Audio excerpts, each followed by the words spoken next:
and you are watching another Blewett Blitz film review. He has that ability to, trust me, he definitely does. Just his ability to catch balls outside of his frame, his leaping ability, his ability to hang in the air, his yak ability, it's all there.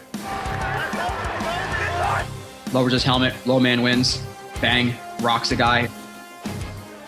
Hall running free, Brees Hall inside the 10, he's gonna score! The corners all do their job. You know, if you look at the picture right here, lock. 3rd and 1. It's always drilled. What a great defensive play.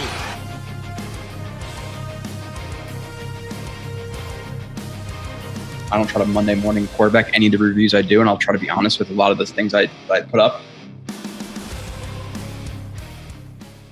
And you are watching / listening to another edition of Blewett Blitz, joined by my friend Kyle Smith. Kyle, what is up? Hey, Joe. How you doing, man? I'm doing okay, Kyle. Just okay, Joe? Just okay. So we have a busy show today. Top 25 list, one of my favorite shows of the entire year. We're also going to lump in the best training camp battles to watch, just because I think the next episode will be on, Kyle, is the day before training camp. So I want to give it a little bit of breathing room for the top camp battles to watch. And also our next show, we are ranking the Jets position groups, and we are also comparing our groups versus the AFC East foes and stacking those groups. You know, who has the best defensive line, who has the best tight ends, and ranking them 1 to 4. So that's always a fun one. Kind of get a little peek inside the division. And to me, I definitely like to refer to you on that stuff, just because I feel like you have a better knowledge of those teams. Even though you did AFC East Bros quite a while ago, but still, I'm gonna refer to Kyle on some of that. But Kyle, I'm doing okay. Are you doing more? Are you doing just okay as well? I think I already asked you this, but I'm trying to transition. So you did ask me this. That was listen. Sometimes you call me out when I say something stupid. That was a terrible transition, Joe. I'm calling you out. You know how I'm doing. I said I'm doing okay. That's why we had the whole "I'm doing just okay, Joe." Like that's why we had that for the audience out there. Could be better, but could be a hell of a lot worse too. But anyway, regardless. So yeah, very much looking forward to getting into the top 25, Joe. You know, when I was doing my list yesterday and also today, I was thinking like, well, Joe gave me a lot of shit for, you know, some of the ways I factored in some of my decisions, and you felt that I put positional value too much into my factor last time, even though I said it was a very minor thing. So I don't know how much I really did that this time around. But yeah, I can't wait to get into that. When do you want to do that? You want to do that later on, right? Yeah, so I think we're going to just say hello to some people in the chat. I saw Dakota was in here a while ago. Dozier? The Eagle thing was who? No, Dakota. I don't know. It might be. I don't know. It might be Dakota J, actually, or no, it will be Dakota D. It would be DD, right? So I think it's Dakota J. I don't know, but Dakota was in here at the Green Heart. You have Eagle thing less than 1 month away till Jets football and Hard Knocks. It's time to nut up. Is the Hard Knocks 100% confirmed? It's not 100% confirmed. That's what I was wondering. But this is by far the late. I think they have announced it 1 year where it was like July 1st or 2nd, and it was the Cowboys. But this is the only time a team is like vehemently against it. Like all the other times, you at least get one team to volunteer. Yeah, and it seems like the other teams are too. Like I think it's the Bears, the Commanders, and there's I think the Saints, and apparently none of the teams want it. And like I was saying last week, kind of like I don't mean to shit on one Jets drive or take flight, but we know what it is. Like it's a fluff piece, like a fluff piece. To me, Hard Knocks in terms of what you're actually gaining from watching it, like the insider info and stuff, is tenfold of what take flight is. So. I would thoroughly enjoy Hard Knocks much more than the Take Flight thing or whatever it's called. But they're both good. But obviously, you're not going to get hired by the Jets and be a Jet team member and start pulling up. Oh, I don't know how good Sam Darnold or Zach Wilson's going to be this year. Like, obviously, you have to be really, really positive in those incidences. So it seems like Hard Knocks going to happen. And to me, I already spoke on this last week. It's really not anything crazy. I don't think the Jets are going to win or lose the Super Bowl or not make the playoffs because of the Hard Knocks, or make the playoffs or if Hard Knocks isn't there. But with that being said, the team clearly doesn't want it. You have guys like Justin Hardy coming out. You have guys like Saleh coming out and saying they don't want it. So if the team thinks it's going to be a distraction, while I may enjoy it, I prefer that they don't have it just for the team's sake, but I also don't really care that much either way. Yeah. It certainly will be very entertaining. I mean, I didn't watch the past couple seasons of Hard Knocks. I mean, I tried to watch the one with the Cowboys. What was it, a year or two ago? I definitely watched the first episode, but I couldn't really get into it that much. I used to watch all the Hard Knocks, like, way back when, and I always found them thoroughly entertaining.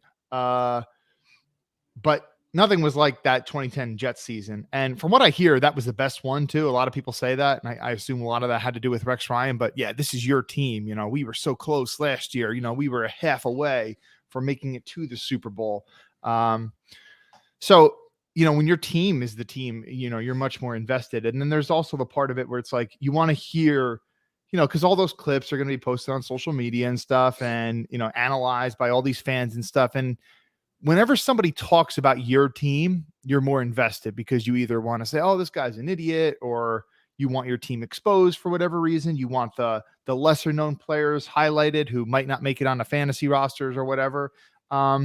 So I don't know. I mean, like, it'll be cool, like from like an interest standpoint, but it is a distraction to the team. And you do wonder to what extent that could interfere with the team's success this year. And I tend to agree with you that I don't think it really could. I mean, listen, the Jets were on Hard Knocks and made it back to the AFC Championship game again, the last time that they were actually good. I mean, like, there's been a bunch of other teams that have made the playoffs, and I guess not really gone super deep in the playoffs that I really remember. But it's not like, oh man, like you go on Hard Knocks and then you just have like a terrible season. I can't really think of many examples of that or whatever. So I guess it is what it is. I'm almost tempted to go back and watch the Rex Ryan one just to relive some memories. And he's like far enough in my past now where I'm not like still angry at the team and how it all went in 2013 and 20 It was 2012, 13, 14 was the end of Rex, right? It was 14 because he came back for that year. But to me, I wonder too. And they went 4-12 that year for 2014, and then he was fired, canned, and then Todd Bowles came in next season. Now, in terms of like you wanting to see some of the lesser players highlighted, there's been people talk about maybe that's one of the downsides of Hard Knocks, where let's say I don't know, a Hamza Nasruddin really kills, or not even Hamza. Let's say it's Zari Barnes. Isn't it Zaire? Zaire, yeah. Somebody corrected me. It's Zaire. So Zaire Barnes. Let's say that he kills it, but the Jets figure that they're going to have to put him on the practice squad. Let's just say because they have Sherwood and they re-signed Quan back, but he's blowing up Hard Knocks and he's making all these not social media rounds, but the highlights are showing up, the interviews are showing up, people talking about how much they like him. Is there a possibility that he gets like jacked from the practice squad, or he doesn't clear waivers because of Hard Knocks? Or do you think that teams are going to do their due diligence regardless of Hard Knocks? This is a great question, a great thought experiment to which I did not think of myself. So I'm glad that you posed this. Okay. So you say that, so there's going to be more cameras on him. You're going to see some of his practice tape that you wouldn't see otherwise, and that teams certainly wouldn't see otherwise. The thing is, I would have to say that there might be a very slightly higher percentage that there's a greater chance that he's plucked off. I mean, like, maybe a team also likes like, because we know that teams also value, how a player handles himself. And, if you see a guy handles himself well in the film room, he handles himself well in interviews, that might also make you fall in love with a player. So there could be a little bit of that. I mean, I would say it'd have to be a very small percentage that maybe there's a greater likelihood that someone can get plucked off the practice squad. But I couldn't imagine that it would be anything high, because at the end of the day, what's the main thing that, makes teams want to go after players is their preseason tape. And it's not like, and the preseason tape is available to every single team. All of them watch it. So it's not like he's getting, I mean, in this strange year, they do have the Hall of Fame game. So yes, he's going to get an extra preseason game, but it's not like just because you're on Hard Knocks, you get more preseason plays. So, maybe there might be a very small percent increase that someone like him or is more likely to get plucked, but it couldn't be that much, I don't think. Yeah, I agree with you. I think it really just increases the like, one, it increases interviews, which they already don't want to do. And then you see stuff where, is Becton always going to be in favor of the Jets coaching staff if he's interviewing? What he's going to say on Hard Knocks, is another player who might be disgruntled. I don't know. But let's move past. It's already talked about Hard Knocks. We've been talking about Hard Knocks for a week, so there's really nothing to talk about. And that's why this is almost like a throwback podcast, Kyle. We're kind of just going to talk to each other. We'll talk a little bit to the chat. Chris says, hey, hope you enjoyed the extended weekend. Happy belated 4th. This is my first time I was really off for 4th of July in quite a few years, and 4th of July is usually pretty hectic for my job. So I was off for the entire weekend and Monday and Tuesday. So thoroughly enjoyed it. I hope you guys all enjoyed it as well. And in terms of some other housekeeping, something I forgot to mention, just in case you haven't been checking out the reviews, some recent ones that have dropped, Amos, Kuntz, Converse, Jefferson, Woods, Cobb, I think are the last couple that have dropped. So make sure to go check those out. Kyle and I will talk about some of the stuff he saw on those reviews and etc. as we go through the show. Ben says, just logging on. Damn, Kyle looks like he's been working out. I'm sure that makes Kyle smile. Kyle is a bigger individual than he seems to be on stream. Kyle is a bulky dude. So I'll attest. Even though I want to give him that credit. Hey gents, thanks for the stream. Who will be the most surprising contributor on the team this season? And then we'll get into our best camp battles after this, and we'll kind of let some more people join in before we do the top 25. But surprising, Kyle. It's don't say Garrett Wilson, don't say Breece Hall, Tyler Conklin, and maybe it could be a Conklin if it's like, hey, he's going to be the number 1 receiver on our team or something like that. But and obviously, it doesn't just have to be fantasy focused or anything like that. It could be a guy in the secondary or whatever it may be. So surprising contributor for the team. Maybe Tony Adams, maybe. I'm just thinking because, he's currently slated to get massive playing time, and he could be good. I mean, watching your review of him, albeit it was very short, very small sample size, I wasn't super impressed, but he did also impress in the preseason last year, and there are some skills there. And it could have just been a matter of he hasn't played all season, so he doesn't have the communication down with some of the other guys. Because there were a couple mental lapses in his tape, but it wasn't for lack of ability. So he's someone that comes to mind because you don't really see people talk about him too often. I was tempted to say somebody like Randall Cobb, but I mean, Cobb's been talked about ad nauseum just because he's Rodgers' boy and stuff, and everyone knows him from his days in Green Bay. And Ben, thank you for the compliment. Appreciate it. Joe, Joe, in the parking lot last year, you're playing defensive back covering Ben, but it's not like you tried to block me or tried to get past me. We didn't do any offensive D-line drills. You'll beat me in offensive D-line drills. Skill groups, I got you, though. And there's a lot more skill. Well, I guess there's 5, right? So if all the other positions, tight end, maybe because of the blocking, but you're more of an Eric Tomlinson, where I'm more of like an Evan Ingram type of tight end. But I don't know. We'll that is an insult, Joe. Eric Tomlinson. Yeah, you could maybe give me like Anthony Fasano or something. Eric Tomlinson. Ronald Blair. It's okay. A little boxy. So am I, though.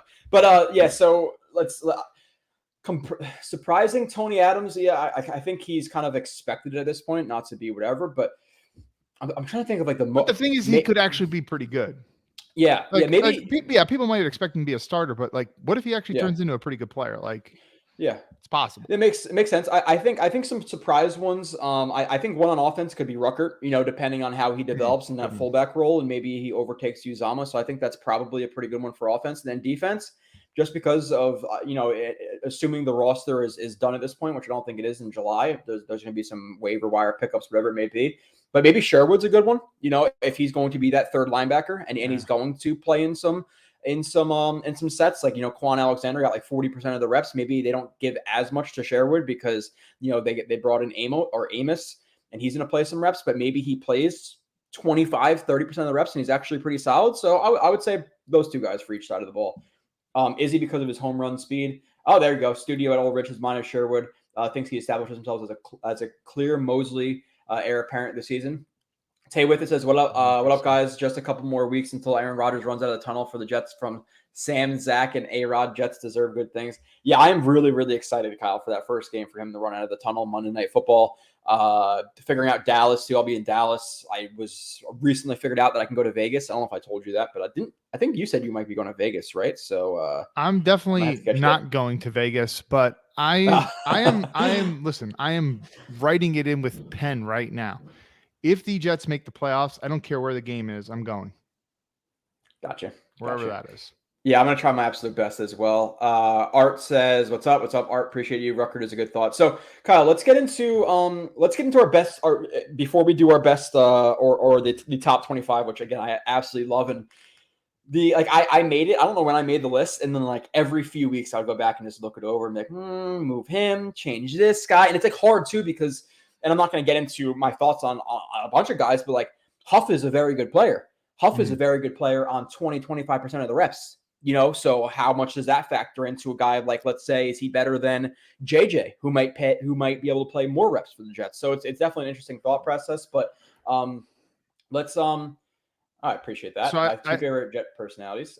Thanks, not Art. Two of the top two. Art, we appreciate that. I don't know if it's because, and it's funny too because Art met us at our most depressing time, especially mine, but he still likes us, so I appreciate that, Art. Catch us this week, this time. Too. Catch us this time. Yeah. It's just like Jet fan misery. We kind of just sat there and like had a beer and we're like, this fucking sucks. But Art, catch us after a win. I definitely want to meet you after a win. But Kyle, I don't know how many camp battles did you do? I did 10. I did 10 because you did 10. Okay, so do you want to start from the best to the least best, or do you want to start? Let's start from 10 up to the best camp battle that we have. All right. Now, just for the record, I tried to do like, when I put number one, I tried to do what I think is the best, but I didn't put too much stock into like, this battle is more than this battle. Like I didn't put as much into ranking them least to best, although I kind of did that a little bit as I did with like the top 25 Jet list, just for the record. I did like best, and honestly, my 10th, maybe I almost maybe want to steal. I don't want to steal one from you necessarily just because, but my 10th one, I'll go with your 10, and I'm going to see if I can figure out if I can think of a different one. Actually, yeah, I'm gonna change it. Yeah. Okay. So go with your 10th. Okay, and this is 10 for a reason, just because of what I'm about to say. For the record, I think both these guys are going to play a ton, and it's interesting, especially nowadays in the NFL, how much rotations there are, but not so much with safeties. I said, who's the primary box safety? Is it going to be Amos or Whitehead? You know, who's going to play more in that area? So I don't know. I kind of view that as a battle. What do you think? Yeah. No. So I didn't do box because I do think Amos is going to be in the box unless they could have been bringing in Clark to play more of that strong safety role, and they thought that Whitehead would be in that linebacker role. But based on what I watched from Clark, there's no way they would take him out of the box. I think to put Whitehead in there. So I still think Amos is going to be in there. But with that being said, in terms of who plays in the box more, I think the true strong safety of those two is going to play more. You know, so is the situation where maybe, hey, if it is a big nickel look, then Amos is in the box as like that hybrid linebacker. Whereas now, okay, let's say it's a set where you want to run a base 4-3. Maybe Amos goes to strong safety and Whitehead takes the bench. Like I could see that being a situation. So I think the battle for strong safety / box is a good one. And me, I went to safety too. My initial one was wide receiver 6, but I don't think they're even going to carry wide receiver 6 on this roster. So I went for safety. The fourth safety, because typically they carry 4 safeties. And again, this one I kind of reached because I really don't know of a lot of the 10th one was a little bit hard for me. But who is it going to be? Because you have Whitehead, you have Amos, you have Adams. Is it going to be, Ashton Davis? Is it going to be JBC? Is it going to be another, is it going to be Marquise Waters? Is it going to be, I think it's Trey Dean from Florida. There's a couple of names that have been popping up. So safety 4, who's going to be that? Who's going to be that fourth safety is one of the better camp / preseason battles that I thought of. I'm curious to hear your answer. Who you think it's going to be? Yeah, I don't know. I really don't know. You can't. You hate Ashton Davis, but he does have special team ability. He did have a couple interceptions in the past couple of years. But then again, there is the young draft pick, who I didn't like when I watched, but apparently you're higher on him. I didn't watch your review on him yet, so I'm going to get into that one soon. Of who? Bernard Converse. Oh, okay. Yeah. Yeah, that's out. But yeah, so to me, and I'll go first for my ninth because you'll yell at me if you have to do 2 in a row, which by the way, I have a fruit fly in here, which I'm trying to kill. Dude, fruit fly infestation in my house. My wife left grapes out the other day and I walked in there. There was like 20 of them. And now I don't know if they like got a nest in my freaking, not in my light here, but my light in my kitchen. I got to figure out how to kill fruit flies. So if anybody knows how to murder fruit flies, please let me know. I'm going to try the vinegar thing, but there's one in here being an asshole. So if you see it fly by my screen, that's what it is. Nonetheless, I want to go with my 9th best camp battle because Kyle will yell at me if he has to do 2 in a row. I went at first, I went linebacker 3, but I think linebacker 3 is going to be, I think Sherwood is written in there in pen. So I went linebacker depth / linebacker 3. Is Sherwood going to take that spot? Linebacker 4 and 5, you have a couple of guys there who could fill that role, whether it be one of the safeties that they brought in. Maybe they can transition them to linebacker. Is Hamza going to make the team? Is Zaire Barnes going to make the Barnes going to make the team? Is it Chaz Surratt who's going to make the team? So linebacker 3 in depth is another one that I'll be watching in a couple of weeks and through the preseason. How about you, Kyle? Honestly, I probably should have this one higher than what I do, but I made this one a little quicker than I spent on the top 25. But I have the backup interior offensive lineman: Schweitzer, Cologne, McGovern, Tippmann. Yeah, this one should be higher than 9. Okay.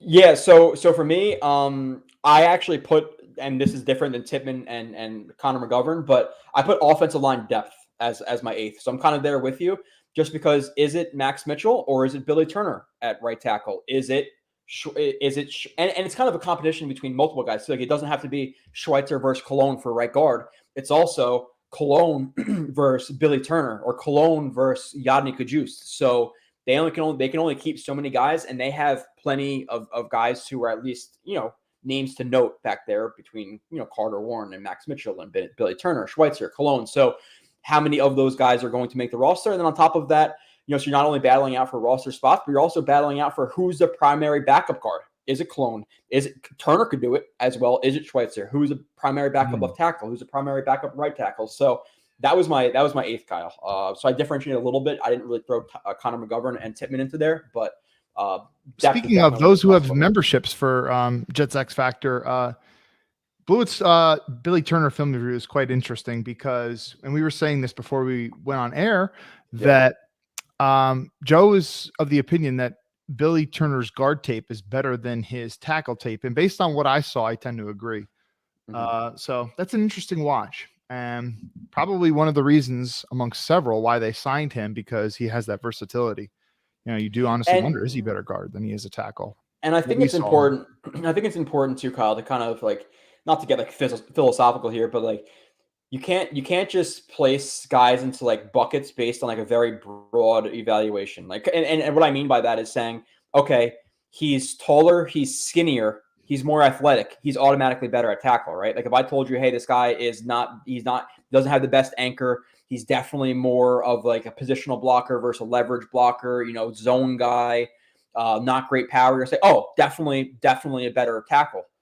But is it? There's specific reasons why you may or may not be better at tackle than guard. And to me, Turner was better at guard because he's very good in short areas. He has very good explosion. He has good aggression in short areas. And you take him out of those short areas, being okay. You have a nose tackle right up on your head, or you have a guy right outside your outside shoulder, whatever it may be. You're working in more condensed areas on the interior of the offensive line. And when you put him on the edge, he's like I said to you before the show, he's patient to a point. When he gets into that contact window, he gets over his toes. Whereas if you're in the interior, you start the rep from that contact window. So he just lunges at guys and immediately gets hands on them. Whereas in the open field, he gets over his toes. He starts reaching for contact. His feet start crossing over, all that stuff. So I do think it's important and I think that's an important study for me to realize that, hey, the guy who's taller, longer, more athletic is not always necessarily better at tackle than guard. And that was one of the first ones that's done that for me, where I was like, holy shit, really? He's better at guard? Doesn't make sense, but it did for me.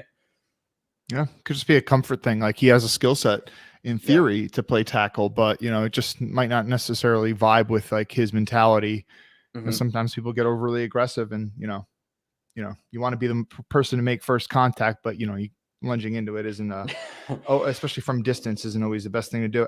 Anyway, you know how you said that I know the AFC East teams better than you. I don't know if I tend to agree with that nowadays, at least. Maybe a couple of years ago, I would probably say yes. But I did notice you made one error when talking about Billy Turner. Billy Turner actually started his career with the Miami Dolphins, if I'm not mistaken. Oh, there you go. Yeah, I was saying it started with the Broncos. Yeah, I wasn't sure, but okay, Kyle. Moving on to your eighth. To gloss over my mistake because we can't do that. So what is your eight? Yeah, like who's going to be the kick returner? Is it going to be Hardman or Abacandia or somebody else? Abacandia. Is he? I don't know how you pronounce his last name. I think it's Abacanda or Abaconda. Abacanda. I think it's Abacanda. But yeah, you have him, you have Hardman, you have Cobb, you have Bam Knight, you have there might be another option that I may be glossing over right there, but I think that's a good one. That's actually one that I didn't think about in terms. I personally wouldn't want Bam Knight there because if I want a guy who I don't feel like Bam Knight has the speed to really bring one to the house. Right? Like I feel like Bam Knight could, if it's blocked up right and he reads it right, could get you 40, 50 yards, but he's not going to be able to pull away from everybody, I don't think. Yeah. Chris S, if we would put Ashton Davis in the Quan Alexander role. Absolutely not. No. Yeah, he's too small, and with that, you're not paying like Ashton Davis is owed. It's like $2 to $3 million this year. There's absolutely no way you're paying your fourth safety at best because he's a special teams guy $2 to $3 million. Just cut him. You could literally cut Ashton Davis. You could bring Quan back for the price you're going to cut Ashton Davis for. So to me, you don't have a guy like Ashton Davis on the roster. He busted out. He's a guy he was a swing on high upside because of athletic ability, and obviously they struck out on him while he was a good special teamer and things like or a guy like that. But so you had kick returner. Kyle, my seventh best camp battle is the fullback spot, and it's something I've been talking about for a couple months now. And it's not necessarily one guy versus the other. It's a combination of Ruckert, Uzama, and Conklin fill that role, admirably enough where they feel like they don't have to carry a fullback, or does Nick Bawden come in and dominate, and he's showing out so much better than those guys where he's forced to be kept. So it's something I saw a lot with Keith Carter in Tennessee. They tend to like to run a little bit heavier personnel, whether it be 21-12. So I think that the fullback role is going to be present on this team. So is it Ruckert? Is it one of those other guys? Is it a Nick Bawden? So that's my seventh best battle of the offseason. Okay. Do you want me to do 7 or what I have for 6? Oh, well, you have 7, right? Or did you do? I do have 7. Yeah. I couldn't keep track if we were going, oh, what's your 7th? What's my 6th? Your 5th? Like that. Anyway, for 7, I have who is the top third down rush specialist? Should probably be higher too. Is it McDonald or Huff? I mean, listen, at the end of the day, Huff was pretty damn impressive on whatever 20-something% of snaps that he was running last year. But at the end of the day, McDonald is the 15th overall pick who has a pretty damn high upside as a pass rusher. So, when you're bringing in a guy for third down, you could, in theory, bring in just both of them, but you might want to keep Carl Lawson in. Or you might want to keep Jermaine Johnson in if he really develops as a legit rusher this year, but you would hope he would. You drafted him in the first round last year. So, if you're bringing in just one of these guys who's a little bit undersized, obviously McDonald's still learning the game. Huff, obviously the team doesn't view him as any more than a third down rusher. Who's going to be the guy who's going to get the majority of the reps at that spot? So, yeah, and it's also them versus Lawson, right? Because I could see, I don't think it's gonna be so prevalent in their defense, but you could see them both at wide nines on opposite side of the field and really isolate the middle. So it's those guys versus Lawson as well. But yeah, it's an interesting one because McDonald, you figure is going to be in a specialized role in year one. Huff's already in a specialized role, and he only played 25 to 30% of the reps last year, even less. I forget exactly what the number was, but is he going to eat from those reps, or is he going to eat from Lawson? Is he going to eat from JFM? The defensive line in general is absolutely wild. For my 6th spot, Kyle, I put, and I think the top 5 are the really, really good ones, at least in my opinion. But I think the 6th one is good as well, at least to me. And for me, it's not really a battle, but it's Tony Adams versus himself. And that's meaning like, can he prove enough in camp where they're not going to look to a John Johnson or look to go to somewhere else? Because seemingly, based on how the offseason has been structured, they liked enough of what they saw in preseason from his UDFA tape and from those last couple of weeks in the season, those last 2 weeks, which I broke down, they like him enough where they think he could be that starter. So does he go into camp and build off of that, or does he either plateau or maybe even regress a little bit and like, oh shit, we have to bring in a John Johnson? So I think he has that job, but for now. So my sixth spot was Tony Adams versus himself for that starting free safety gig. No, that's interesting. I feel like if I said that, you would say that I'm copping out or I'm not following the rules or something, but it is called Blewett's Blitz for a reason. So I guess you can make up your own rules. There you go. For number 6, I have, who's the second tight end? Like, we feel pretty damn confident that Conklin is number 1. And when you see my top 25 rankings, that's clearly the case. But, can Ruckert overtake Uzama? I mean, even for that matter, could he overtake Conklin? I think it's conceivably possible. Yeah. Because Ruckert definitely impressed in week 18 of last season. And, listen, he was a late 3rd round pick. And Uzama, just 30 years old now or close to it, didn't really impress me with his Bengals tape. He was okay. And didn't really impress me too much last year. So that's who's going to be the tight end too. Because in this offense, 2 tight ends are going to be playing a lot. Be a lot of 12 personnel. So that's interesting. Yeah. Yeah, there. It's been creeping up on me where like now I finished my reviews. I think July 1st, I finished my 31st review of the offseason. And I've been sitting there. I'm like, what guys would I want to do if I want to do some guys? 3 guys that I've been thinking about doing, Kyle, which I really don't think I'm going to do it. But Max Mitchell, how good or bad was he truly? Sherwood, how good was he when he saw reps last year, because he seems to be taking a bigger role? And then watching that Ruckert last game, doing like a quick 10-play breakdown maybe on that. Those have been creeping in. But yeah, no, I think that's a good one as well. What was that guy who came in? I'm forgetting his name right now. What was the player who came in the Steelers game when I think Mosley went down for a little bit in that game? Damn it, he's the guy with the dreads, right? I think he had solid in San Fran.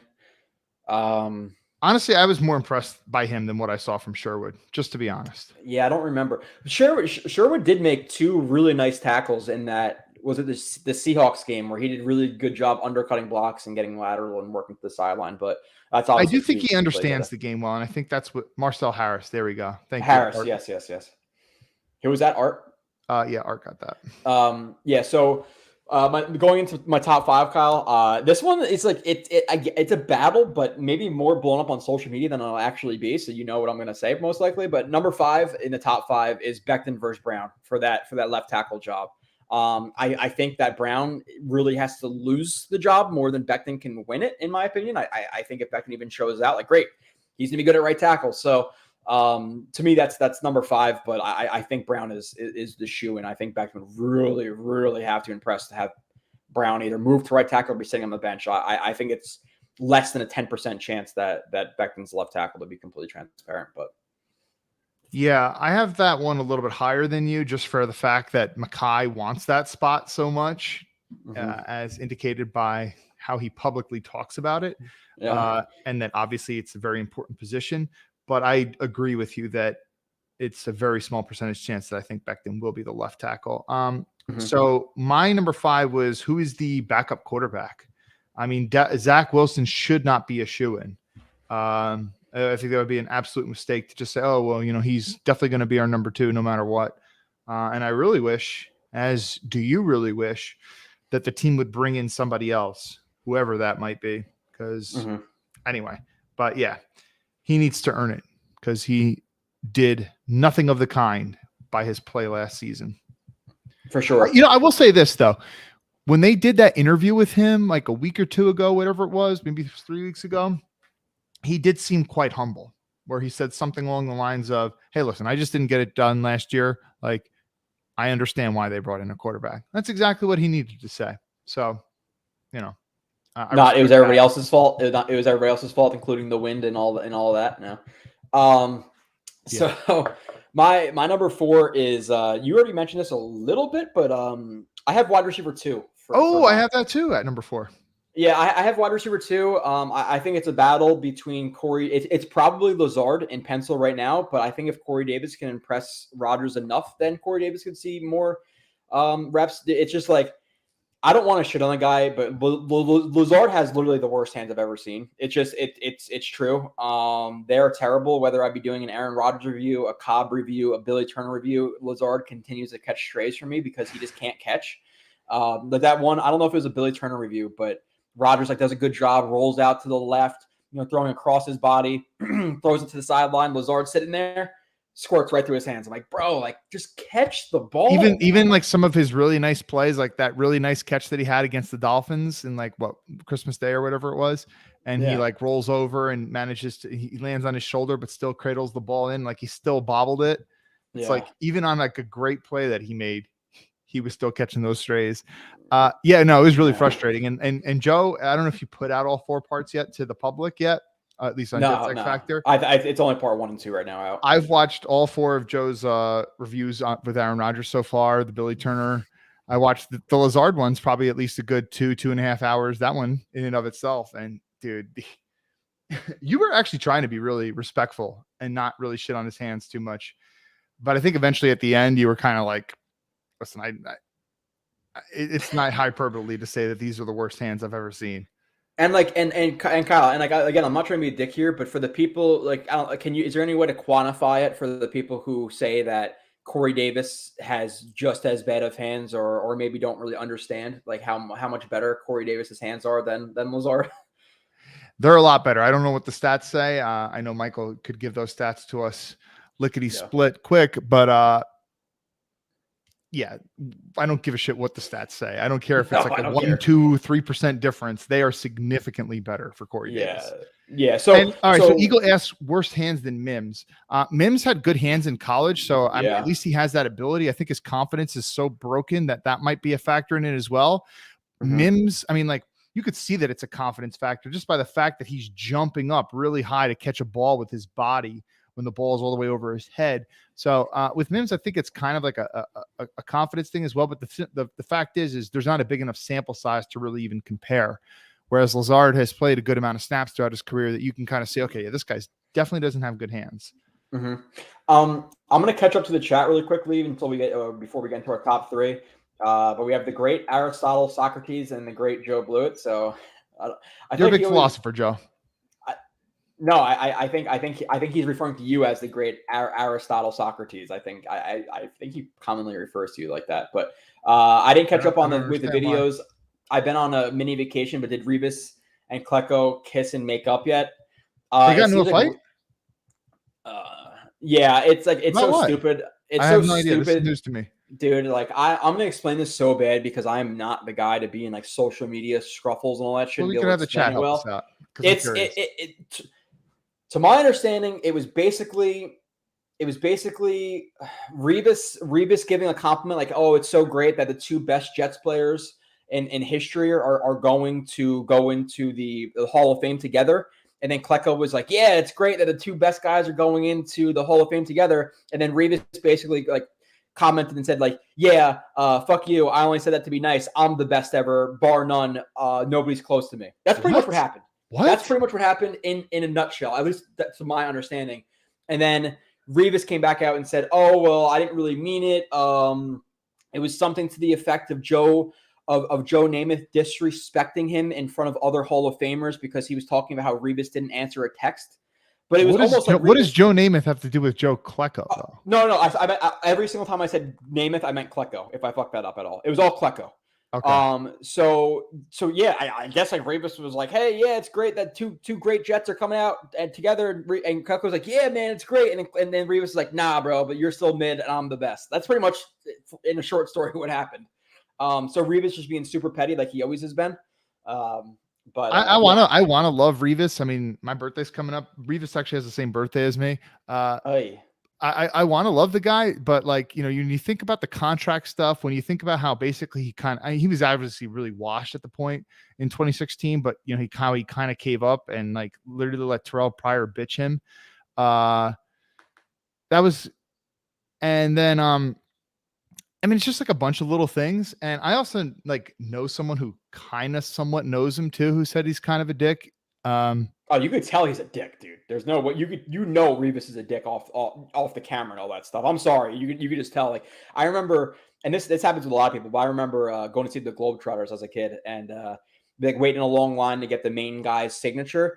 And I'm not kidding you. Like, and this is not fit. It's not like a big climax of the story, but I had like a ball or a T-shirt that the guy was in his hand about to sign. And the security was like, "Oh, we're done. Like, no more signings, or whatever." And he fucking handed the ball back to me before signing it. I'm like, dude, you had it in your hand and you can't sign it to give it back to me. Like, what an asshole. So there's a lot of like celebrities and stuff who are going to be assholes. Like, dude, I was like 7 years old. He had my ball in his hand, was going to sign it. It's like, nah, sorry, time's up. I don't have to sign shit anymore. I was like, wow. So I really learned like there. At least just finish the one that's in your hand and then like really exactly. Like what? Wow. Like I gave it to him, handed back without his signature. Like, bro, this is just and that's where my life started going downhill at 7 when I got denied a Globetrotter. Hey, put up Rivka put up the stats for Lazard's drop rate. Put that on the screen. Yeah, okay. Put that comment. I actually, I can do that. Yeah, you could do that because I'm still up a little bit in the chat. All right. So Rivka says for your information, Lazard 6.3 drop rate in 2022, 7% in 2021, 13.2 in 2020. Gosh. 8.2% career, and then Davis 8.6 in 2022, 15% in 2021, which is a very abbreviated season, and 5.8% in 2020, 7.5% for the career. What's interesting about this too is, I don't think that drop rate factors in like, did he actually catch the ball? Because there are sometimes when Lazard like would catch a ball, but he bobbles it first. And when you bobble it, like, that could easily turn into a drop because then you're giving the defensive back a chance to, it's a game of millimeters, as Blewett likes to say. You're given the extra little split second for a defensive back to get in there and swipe it out if you bobble it. So yeah, there's a ton of bobbles in Lazard's tape, which I don't. And what is the quality that factors into the drop rate? And what is for lack of a better term, what is the quality of the drop? Like, do you that I don't know if you remember that play from Zach Wilson in Denver where like he's like rolling out to the left, throws it to Davis, and he drops it, but he like a DB like draped on his back. Like it would have been a really impressive catch, but he still should have caught it. Where Lazard is literally standing there 10 yards away from the quarterback, a ball is floated up to him, and he goes to catch the ball like this, it doesn't catch it. So like, what are the quality or the of drops as well? So regardless of the 0.7 difference, like this is where stats can't really tell the whole story because Lazard, you say 0.7, like, oh, okay, it's relatively similar. It's not close to similar to me. And I've watched 2 years of Lazard, and obviously I've watched the last 3 or 4 years of Davis, watching him when he came to the Jets and then being with the Jets. But nonetheless. Let me move on in the chat a little bit. Joe, are you going to the Hall of Fame game? And if you are, take pictures. I'm not, because would I rather go to Dallas or to a Hall of Fame preseason game? Would I rather go to Vegas or a preseason game? I'm going to those two places. So I'm not going to the Hall of Fame. Maybe if I'm ever passing through, I would stop there, but I don't think I'm ever really going to go to like a Hall of Fame unless there's like a player who like I really, and even if like you can watch it on TV, like is me being there going to change anything? Like you're sitting in a crowd, you probably can't hear it. Like I remember the first time I went to the draft, I thought it was awesome, Kyle. I went to Radio City Music Hall. 2013, right? 2013. I was there too. Jets 2 first-round draft picks. You got to go there the day before and wait in a line for like 6 hours. And then you got to go there the day of and wait in another line for 6 hours or however long. You get a shitty. It wasn't that long the day of. And it wasn't that long the day before. You get a shitty little like tape recorder thing that you're listening to the draft through. Like the earphones aren't tight. It's like losing connection. You're sitting behind the TV camera crew, so you can't see shit. It's like, it's just awful. And like same thing for like the Hall of Fame. Like, what am I really gonna see there? I don't know. And like I don't really have any connection to Joe Klecko because he was way before my time. And Revis is a prick. So like, do I really want to go? Like I don't really want to. Like I don't really even have the urge to go to the Hall of Fame. Maybe it makes me a bad fan, but whatever. I'm not going. Tony Osborne himself, a true existential training camp battle. Not a fan of Davis. Has not shown enough. Not nearly enough. So Joe, in 20 years, if Sauce Gardner is in the Hall of Fame, you're going? That's what I said. If it's a player I really, really like, yeah, if it's Sauce, if it's Q, like maybe I would do it. But it also depends on how many stadiums I have knocked out. I have the goal of hitting, there's 30 stadiums in the NFL. I probably have about 10 done, so I'm a third through. So we'll see where I'm at that point. I don't know if I want to count Cleveland. Like if I go there for a preseason game, like does it count? I don't know. I must admit I'm shocked Hopkins has not been signed yet, and we are in July. Same with Cook, even though we have our options about our opinions about these players. Yeah, it's just about waiting for an injury or something like that. Like I'm sure Hopkins isn't thrilled that his main suitors right now are the Titans and the Patriots after naming, the Chiefs and the Bills and the Eagles and all these teams want to play from. It's like, yeah, well, hey, the best we're gonna do for you is Mac Jones, buddy. So he's probably sitting there waiting, and same thing for Cook, at this point. So it's probably why they're doing that. But let's keep moving on. Eagles convinced that the Jets are saving the drama of Quinnen Williams' contract in the Hard Knocks. Kyle, I think we both doubt that. Yeah, I don't think so. Mm-hmm. I mean, just like, I know that someone like Woody Johnson obviously likes publicity and stuff, but think about if that were true and that somehow that truth got out, how much would that piss Quinnen Williams off? Because imagine that, you could sign sign a contract ASAP and guarantee get all this guaranteed money, but God forbid something happened to Quinnen Williams and he couldn't sign that contract, even though they came to terms that, they were agreeing on a number, and God forbid something happened to him and he couldn't sign it and he died or something like that, and he couldn't give all that money to his family or whatever. Yeah, that doesn't, I don't think it makes any sense. Everybody kills Zach, and rightfully so, but keep in mind he did beat the Bills. Okay, and Mark Sanchez beat Tom Brady in the divisional round. Josh Allen beat himself in that game for being honest. He had horrible interceptions. And the Jets defense was pretty good in that game. Like if we win that Patriots game, do we say, he beat the Patriots, even though we won 10-3? If we did, it was one of Zach's better games, but that's not saying much. He did have a couple quick rhythm throws where, he made the ball from an awkward arm angle slot. And, while he was getting hit, I will give him that. But I mean, he wasn't particularly good in the game. He just wasn't bad. Yeah. I don't like this logic. It's like, okay, so if any bust ever beat a good team, are they not a bust? Like, is that how we're going to Brad Johnson won a Super Bowl. And Trent Dilfer won a Super Bowl. Trent Dilfer won a Super Bowl. He's better than Dan Marino. Joe Flacco, Super Bowl MVP. He had a playoff run where he had 11 or 12 touchdowns, no interceptions. Eli Manning has 2 Super Bowl MVPs, 2 rings, even though his career record is 500, 118 and 118, I believe, is the stat.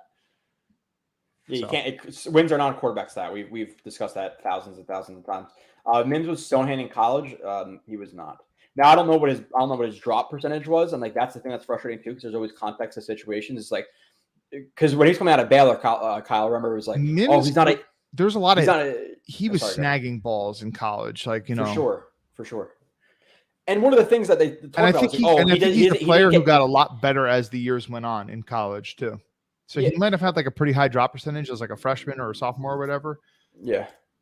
And people talk about him, I remember the big narrative was he's not a yak guy. It's because he ran curls and fades. Those are neither of those routes are conducive to getting yak. You have to have context to the situation. So let's see. Yes, Kyle Revis making up drama for no reason.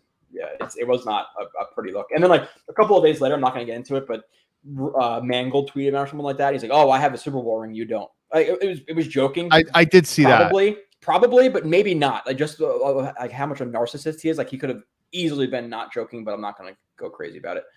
But the numbers don't matter. As you said, Davis drops are largely due to an inaccurate quarterback throws. He should have caught them, but they were behind her, not in a good spot. No, that's 100%, Rivka. So let's see. Average drop rate for wide receivers per PFF was 5.5.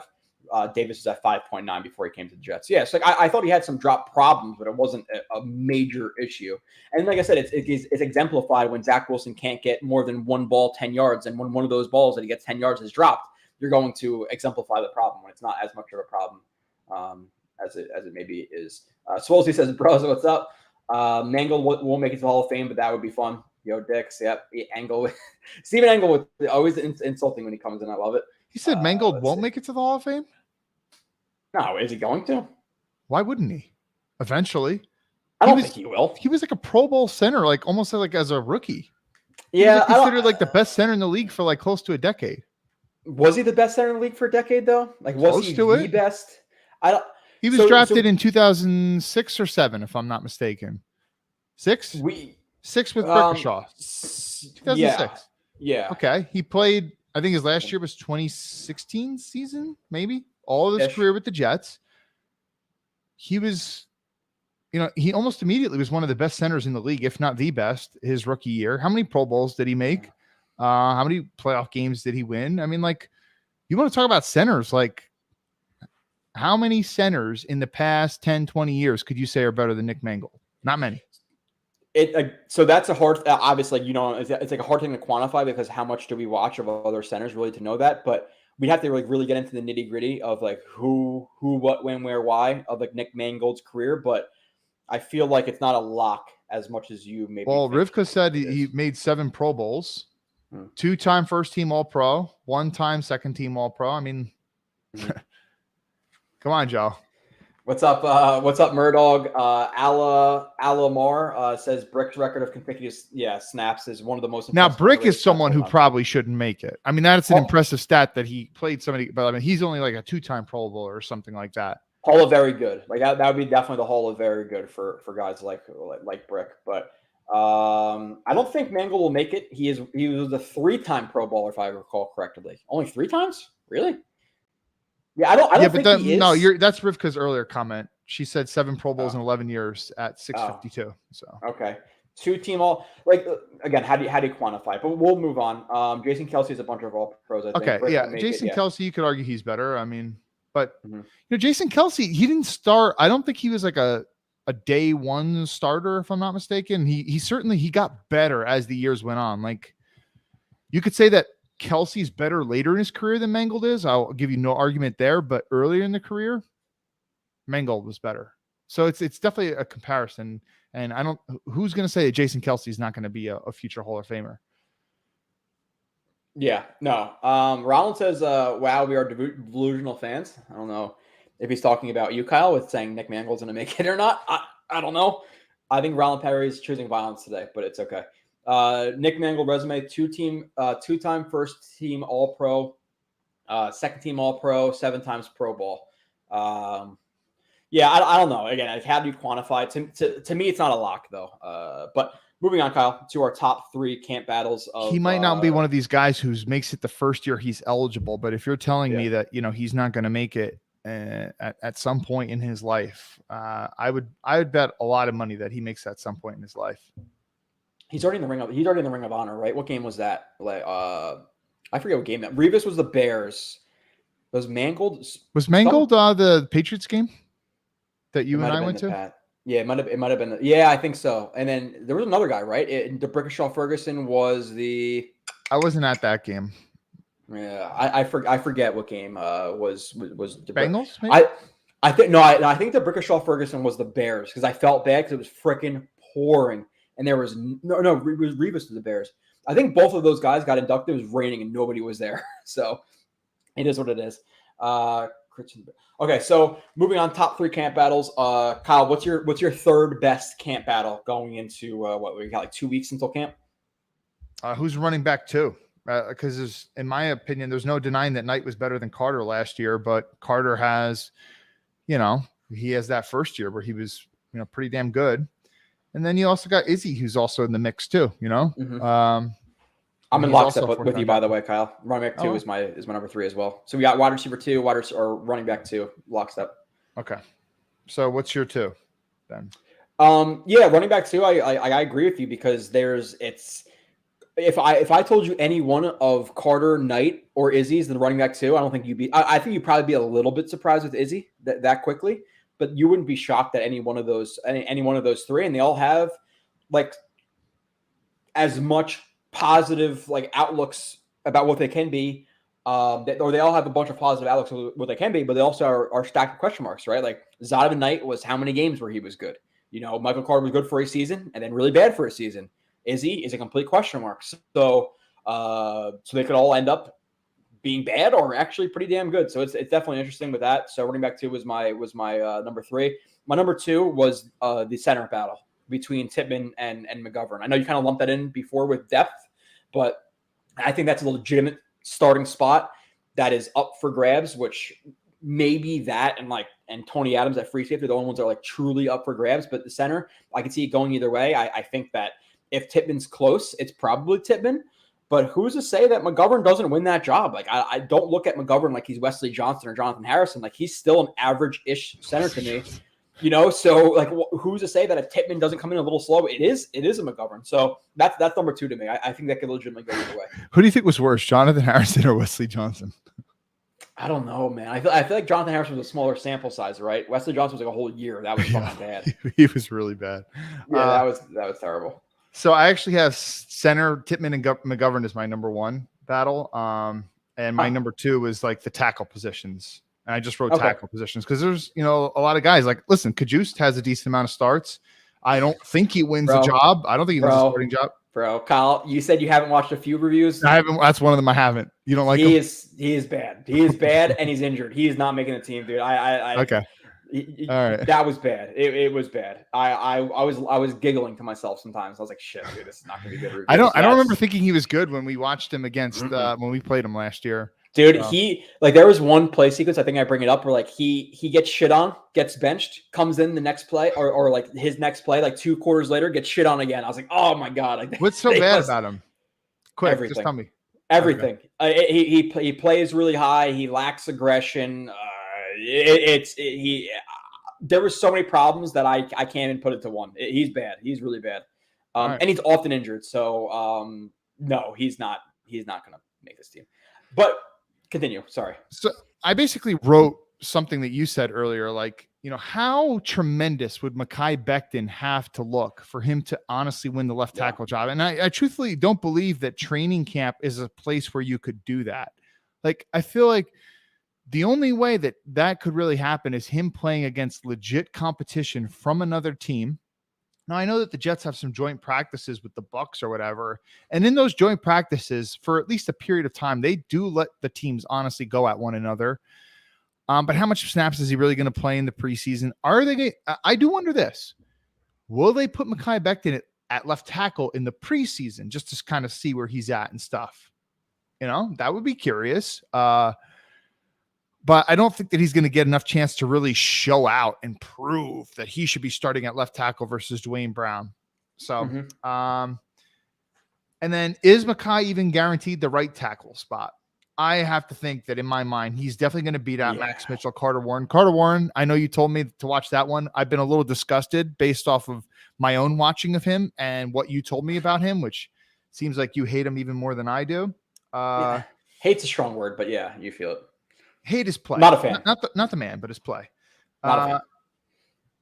And Billy Turner, I don't see him winning that job either. But I mean, listen, it's going to be interesting to see. Listen, could Becton get hurt again in training camp? I mean, we'll see. So it's really the tackle positions that is number 2 for me. So and you talked about one was a center battle for me. Yeah, and this is like a catch-all because it's a big position group. It's a defensive line in general. Just for snaps on the defensive line.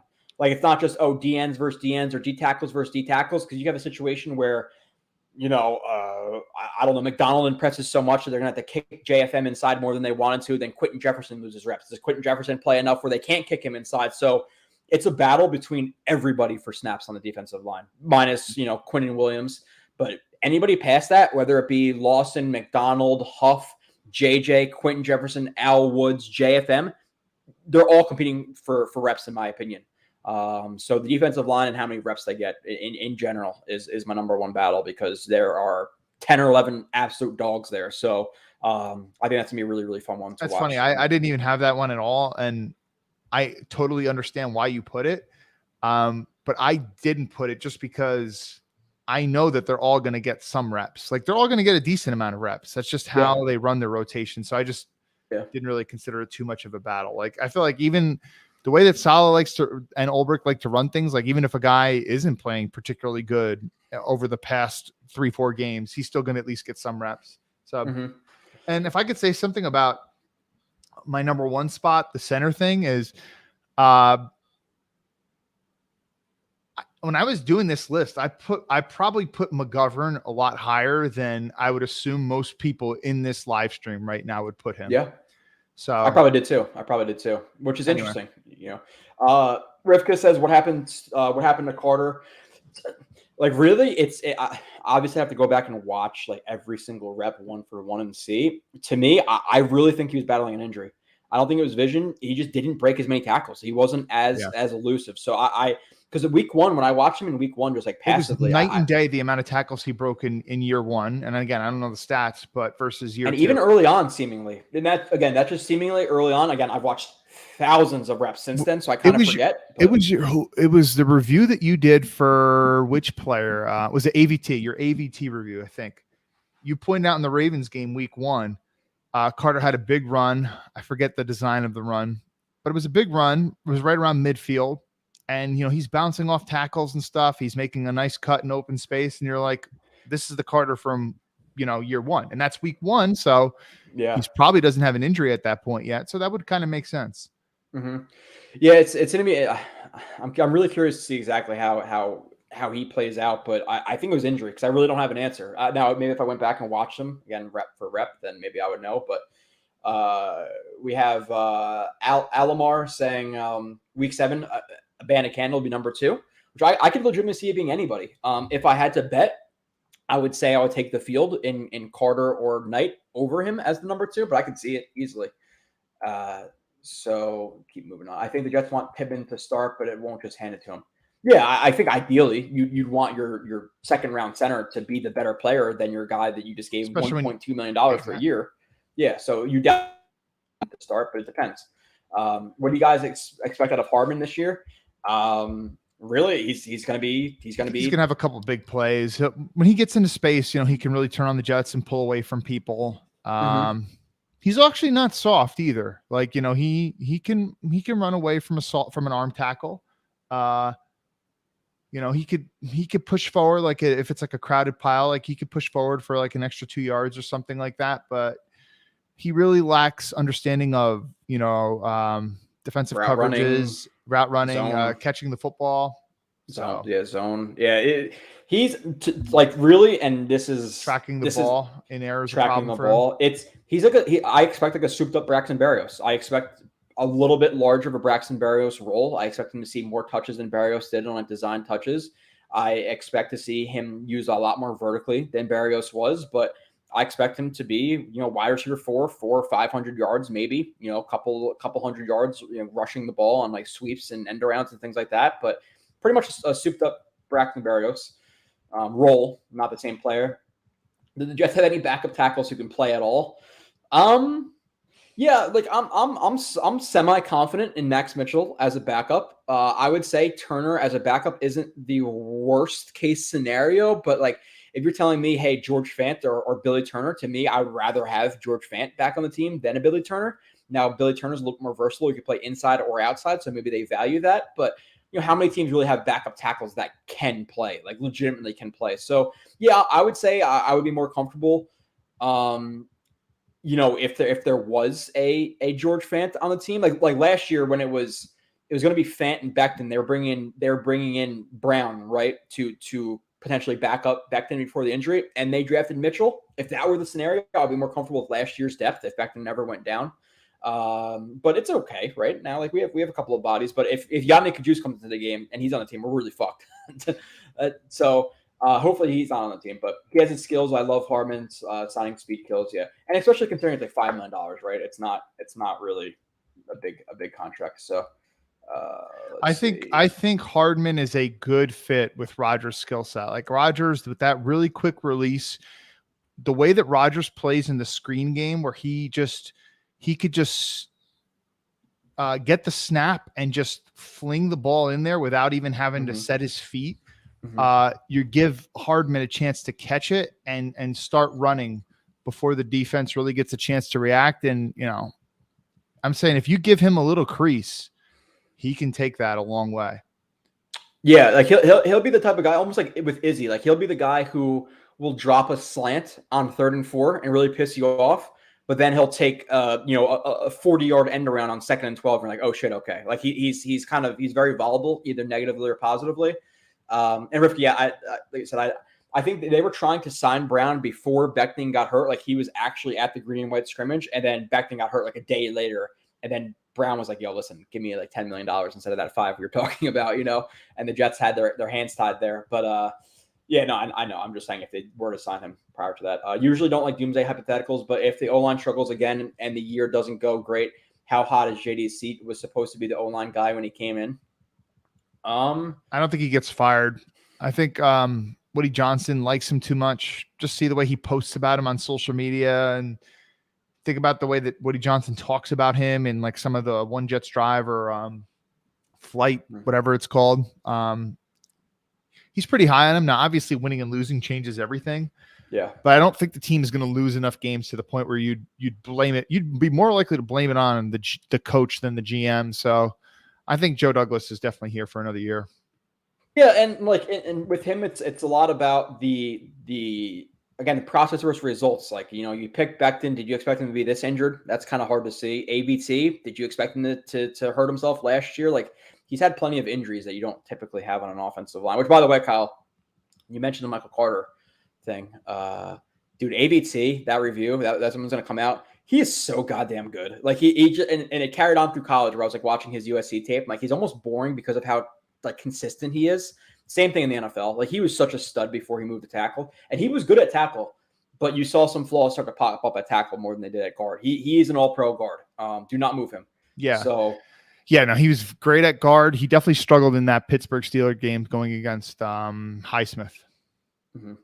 Yeah. So okay, so Kyle, I already know we're going to come in and said, oh, it's top 25. It took you an hour to get to it. Giddy up, whatever. Some asshole's going to say that. It is what it is. Let's start off our list. We're going from 25 to 1.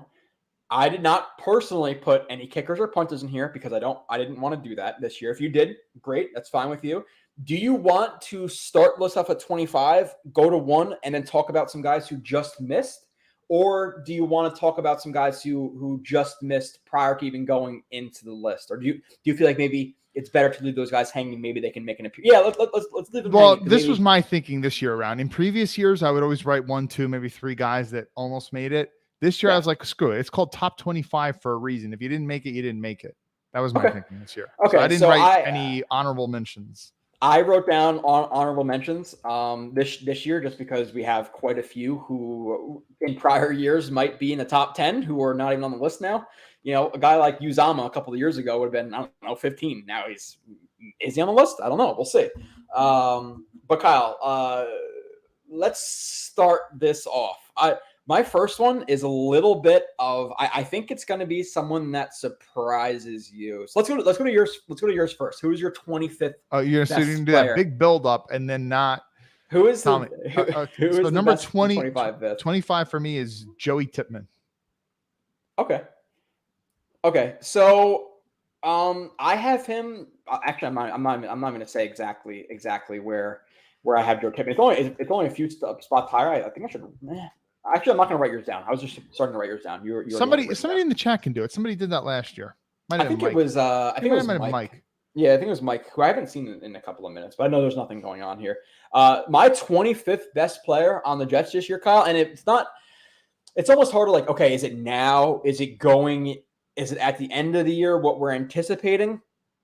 For me, my 25th was Tony Adams, which is maybe a little bit of a reach, but this is where I expect him to be. I do think he's going to end up as the starting free safety on the Jets. And some guys who I have him over might be a little bit surprising. Like I'll give one of my guys who missed the list, like him versus Amos. Right now, if you tell me, hey, you're starting free safety for the 2023 season, I'm taking the risk on Adams and what he'll be over Amos as that starting free safety. Might sound crazy. Go and watch the Amos review. It doesn't sound crazy when based off what I saw with Amos. Yeah, and that's why I wanted to go back in his review and watch his 2020 stuff, because 2020 stuff, he had like an 87 PFF grade stud safety. Kyle, was he a stud in 2020?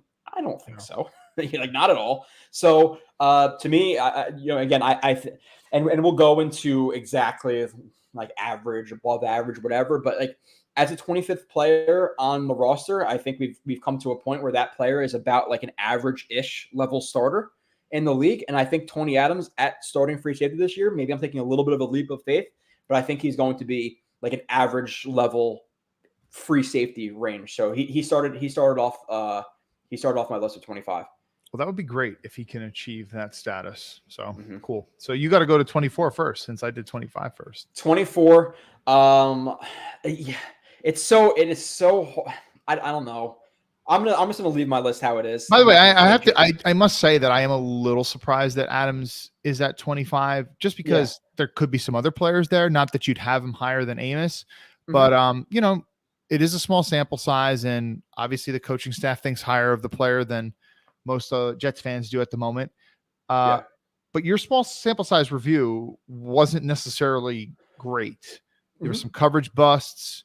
There was him getting trucked by, what was it, Mostert, and might have been Kenneth Walker.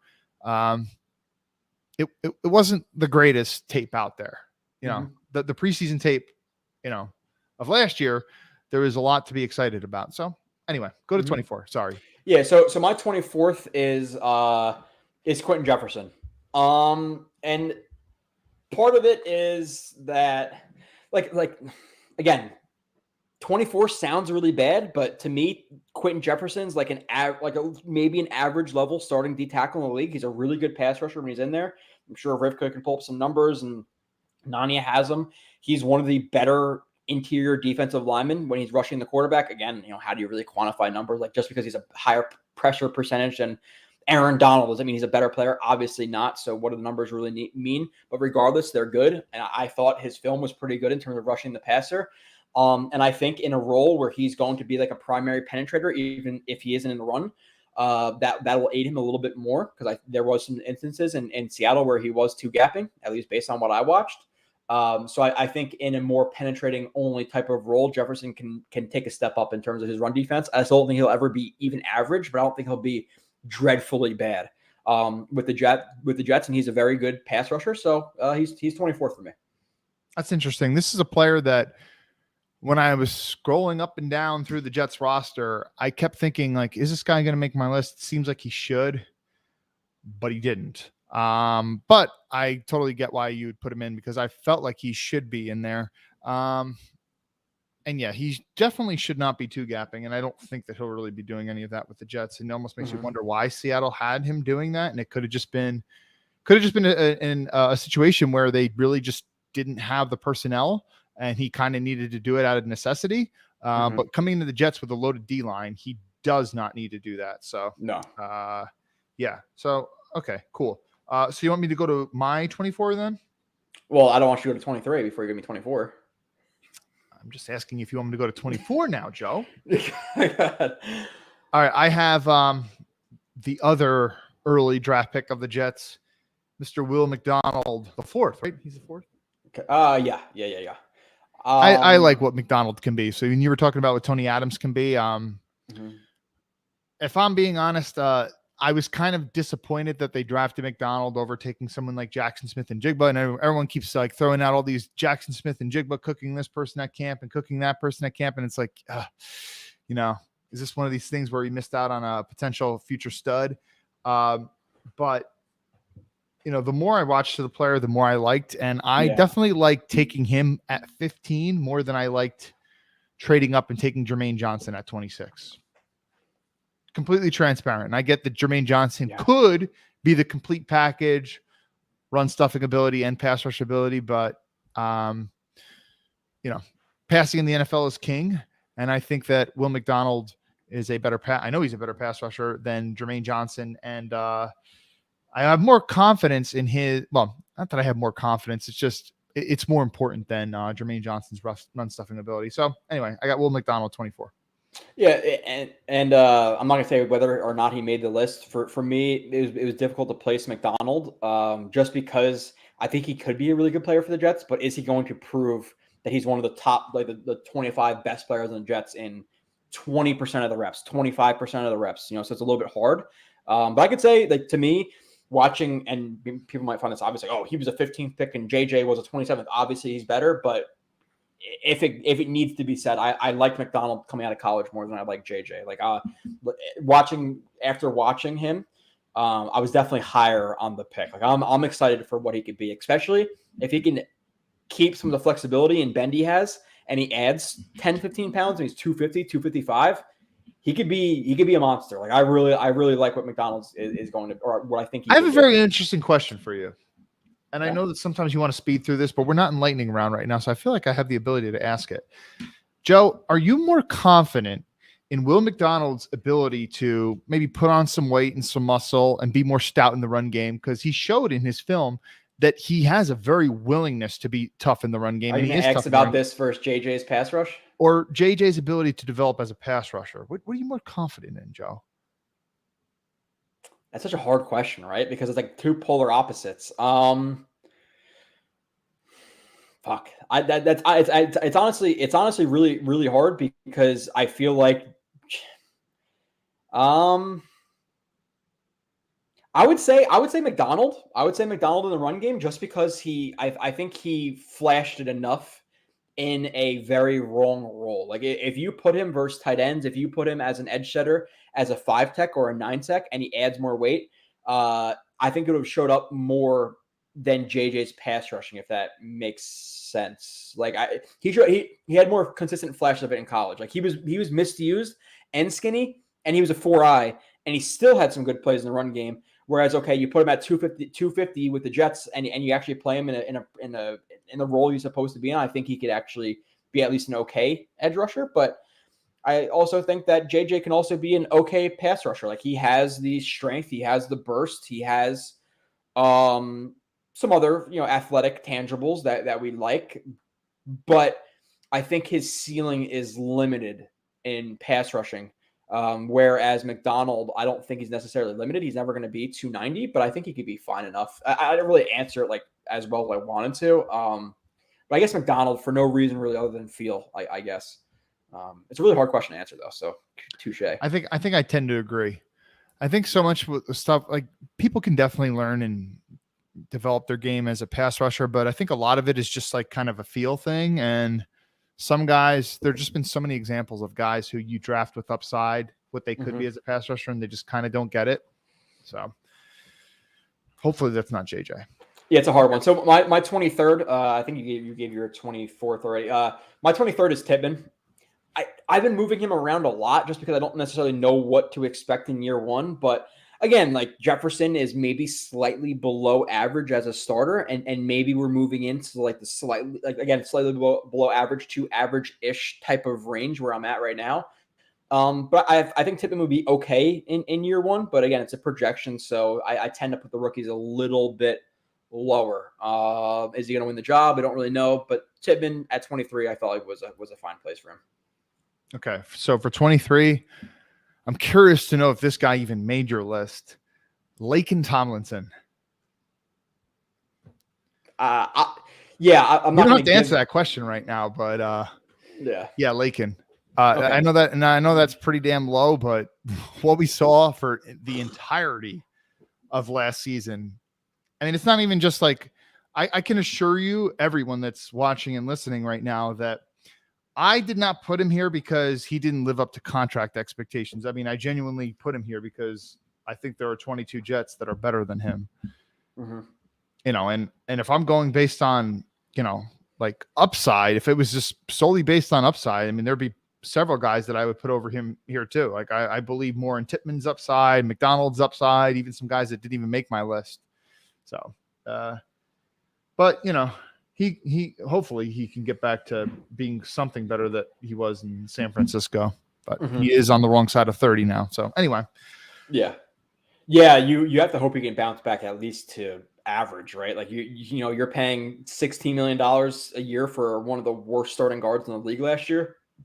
Just being average would be a massive upgrade from what he was last year. So you're taking a little bit of a leap of faith that he is average. But for me, 22nd player, I have Quinnen Williams right here. I think he was overpaid, to be completely honest, for what he is. $5-6 million he got. Like, was he that much better than Quan last year, where Quan was playing for like $1 million and a half? I don't necessarily think so, but you're betting on Saleh being able to continue their development of Quinnen Williams, taking him from the scraps to developing into a starting linebacker with a relatively big contract. And again, like he's a guy to me who's slightly below average, and maybe even average because I think linebacker play right now in the NFL is hurting in general. Like you don't have a ton of studs there. He's a guy very volatile, really good play, coverage bust, really good play, fills the wrong hole, whatever it may be. So Quincy is just a little bit too volatile to put higher for me. So he's at 22. Okay. I think that's pretty good. I think I put him way too high, truthfully. Wow. And I think you're actually convincing me that I should switch him around a little bit. Which I will do. I will announce that soon. Okay. So 22 for me right now, I have Alan Lazard at 22. Okay. And you're just like it. Okay. All right. So we shit on his hands a lot. Like where are you placing him? So like I've been kind of giving like like a little bit below average. Like where do you feel he is as a starting or 2 or 3 that kind of quantify what he is? He's definitely not really a number 2 in my mind. And that's why we spoke a lot about bringing in Hopkins. You're going to see, I probably a lot of people are going to be pissed at me with how high I have Corey Davis on this list, but I mean, I have a big gap between him and Corey Davis. I mean, like, what does Lazard do that's like actually like good or decent? A lot of people bragged about his blocking. Personally, I didn't see a lot of that. And I think a lot of that was kind of like, okay, well, he's somewhat of a willing blocker. He's a good teammate. That doesn't make him a good blocker. He had that one highlight block where he just so happened to knock 3 Dolphins out in one spot and then he counts them. So, one pretty damn good play on national TV with a nice little WWE gesture, that can kind of inflate your opinion of how good someone's a block. But like, he's a tall dude, 6'5". And, when you're stalk blocking, you don't need to get super low. But sometimes like you do need to get your hands into the guy's chest plate and be able to, stay close to him and drive him and keep chopping your feet. And I would just see him just, stand up really high and just get in the guy's face and not really chop his feet and get thrown to the side. I don't really think he's that good of a blocker. In terms of creating separation, I mean, the guy doesn't have much burst at all. So I don't really see that he does many things very well. Now he is kind of physical. He's pretty good at the catch point. So, I mean, I guess that's something to admire with him, but I don't really view him as like a really solid number 2. So yeah, no, I get it. I think he's like a solid 3, right? Like I think that's what he is. But if he's going to be your legitimate number 2 option as a receiver, not the best. And I think him and Davis are kind of like 3A, 3Bs. And if you have 2 3s, do you have a 2? I don't know. We'll see. But for me, my 21 is Dwayne Brown. Again, about average, maybe a little bit below average at this point in the top 25. For me, Brown was obviously pretty bad last year. I think him getting healthy, him having a healthy shoulder, I think he could be about an average starting left tackle in the league next year. Again, maybe a little bit below average, but I feel like he deserves some credit here, and it's not like a lifetime achievement award or anything like that. Yeah, did he play bad last year? Sure. Was he playing with a torn rotator cuff or whatever it was in his shoulder as a tackle? Really, really hard to do. Obviously, hard to do on any position in the NFL, but I think he'll be better this year. So I gave him spot 21. Okay, yeah, you had him a lot lower than I did, but no. He's a guy who, when I wrote him down, I was like, man, I don't really know if I could put him this high, but there's a certain point where I feel like there's like a big drop off in terms of Jets talent, but. I don't know. I don't know how much I factored in just like him being like a steady presence there. Yeah, that might have factored into my rankings, but yeah, there's quite a bit of a discrepancy there between us. Okay, so let's move on. So that was what number was that for 21. You? 21. Okay, so 20. Then I guess I will go for 20. I have Michael Clemens there. Okay. Yeah. So for me. Clemens didn't make my list, and I think people are going to like shit on me for that because people love Clemens. But and I would honestly want to go back and really watch exactly what he did. But a lot of his splashes to me that I saw were chase downs, effort plays, him blowing up tight ends. It wasn't anything where it was like legit, not legitimately impressive, but like impressive enough for me to put him on this list at the bare minimum, right? So Clemens didn't make my list, but I get him making the list for you.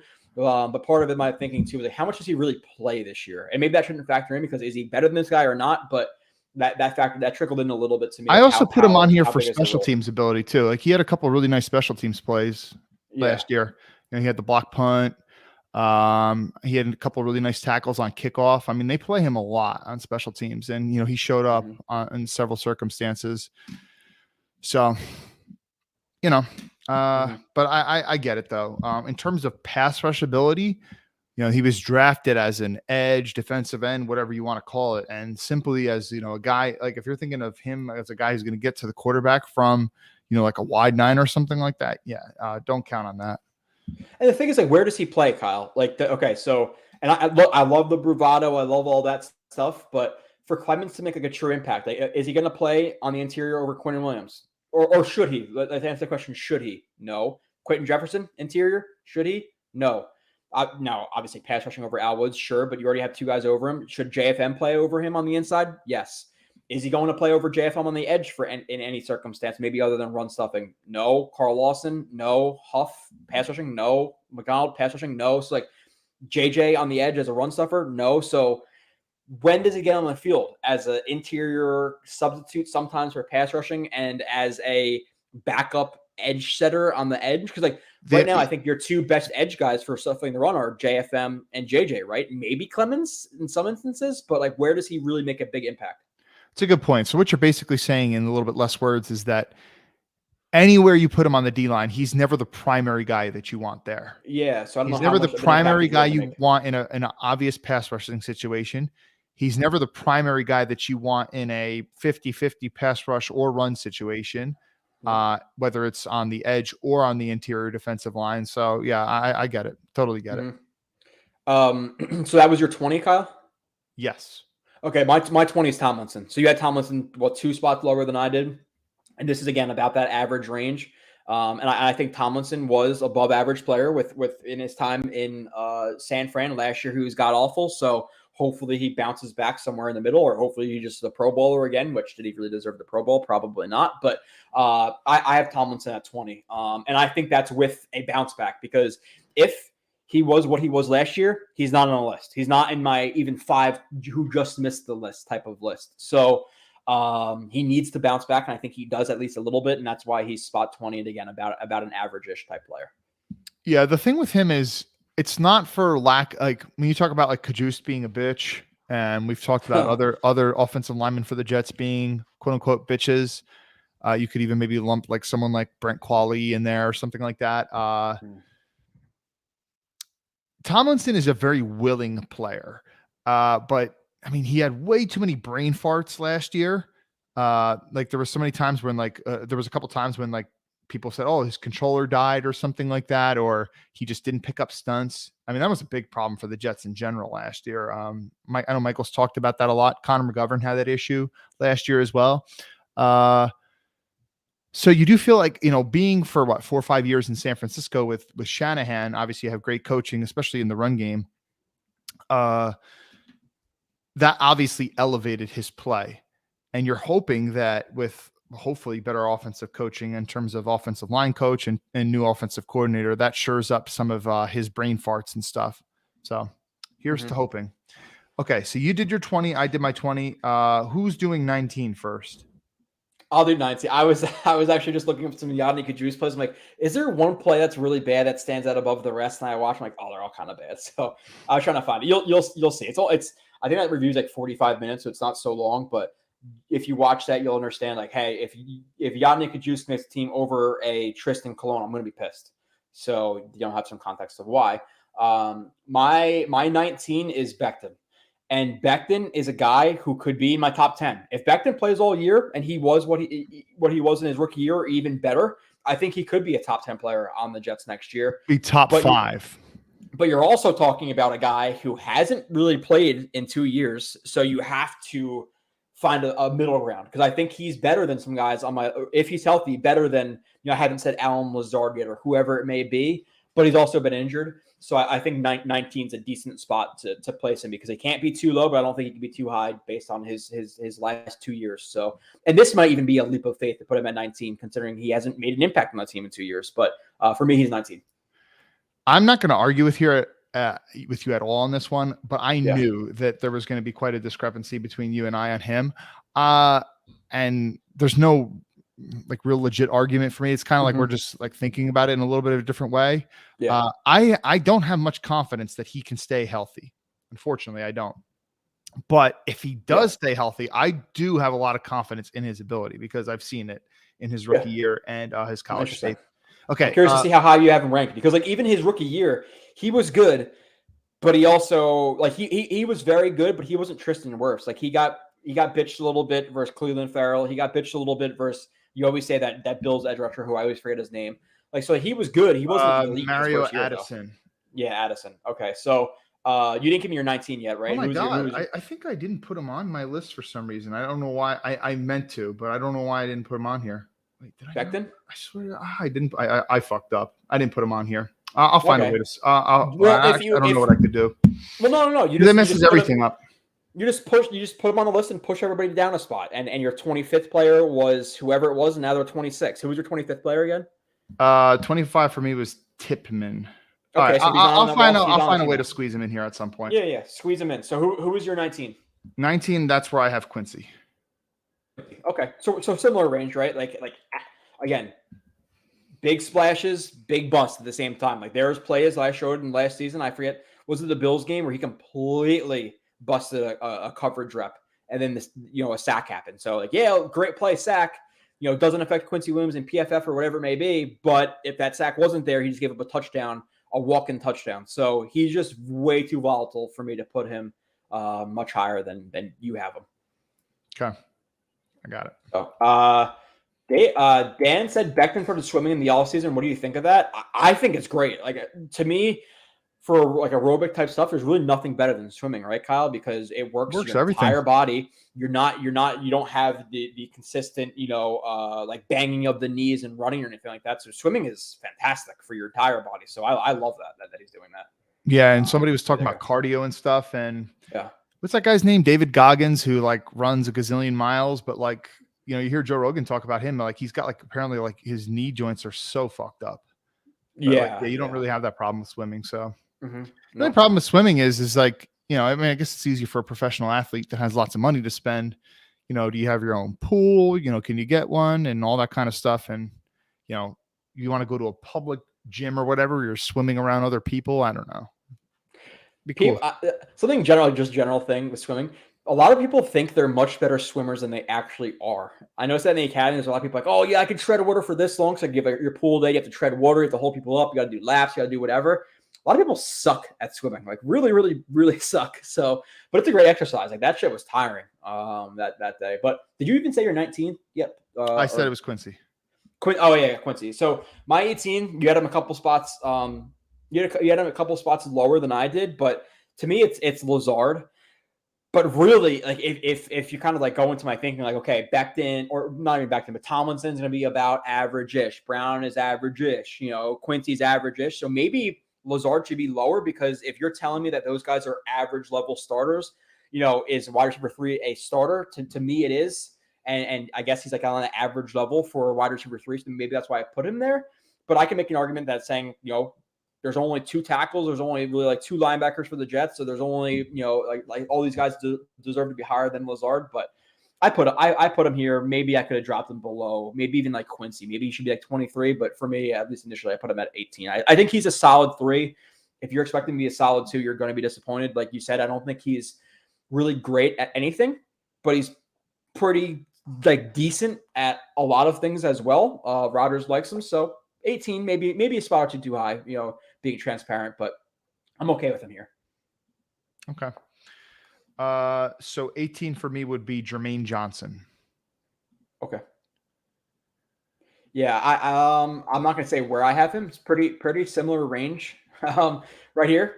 But I guess I can say it because he's my next spot is JJ. And I think we're getting into the range where now we're at like average. Like I think JJ is an average level starting D end if he's on your team, a guy who could obviously stuff the run well. He did it at Florida State well. He did it in the NFL well. I think he's an okay pass rusher. So I think a good edge setter and an okay pass rusher kind of levels out to an average-ish level starter. So JJ was one spot higher for me, but I get your thinking with putting him where he is. I think calling him okay last year would be a little bit of a stretch, but I'm also banking on him getting better because he does have some freakish ability. Like, he's a 4.55 guy. His 10-yard split was amazing. He is a freakish athlete. He's absolutely jacked. I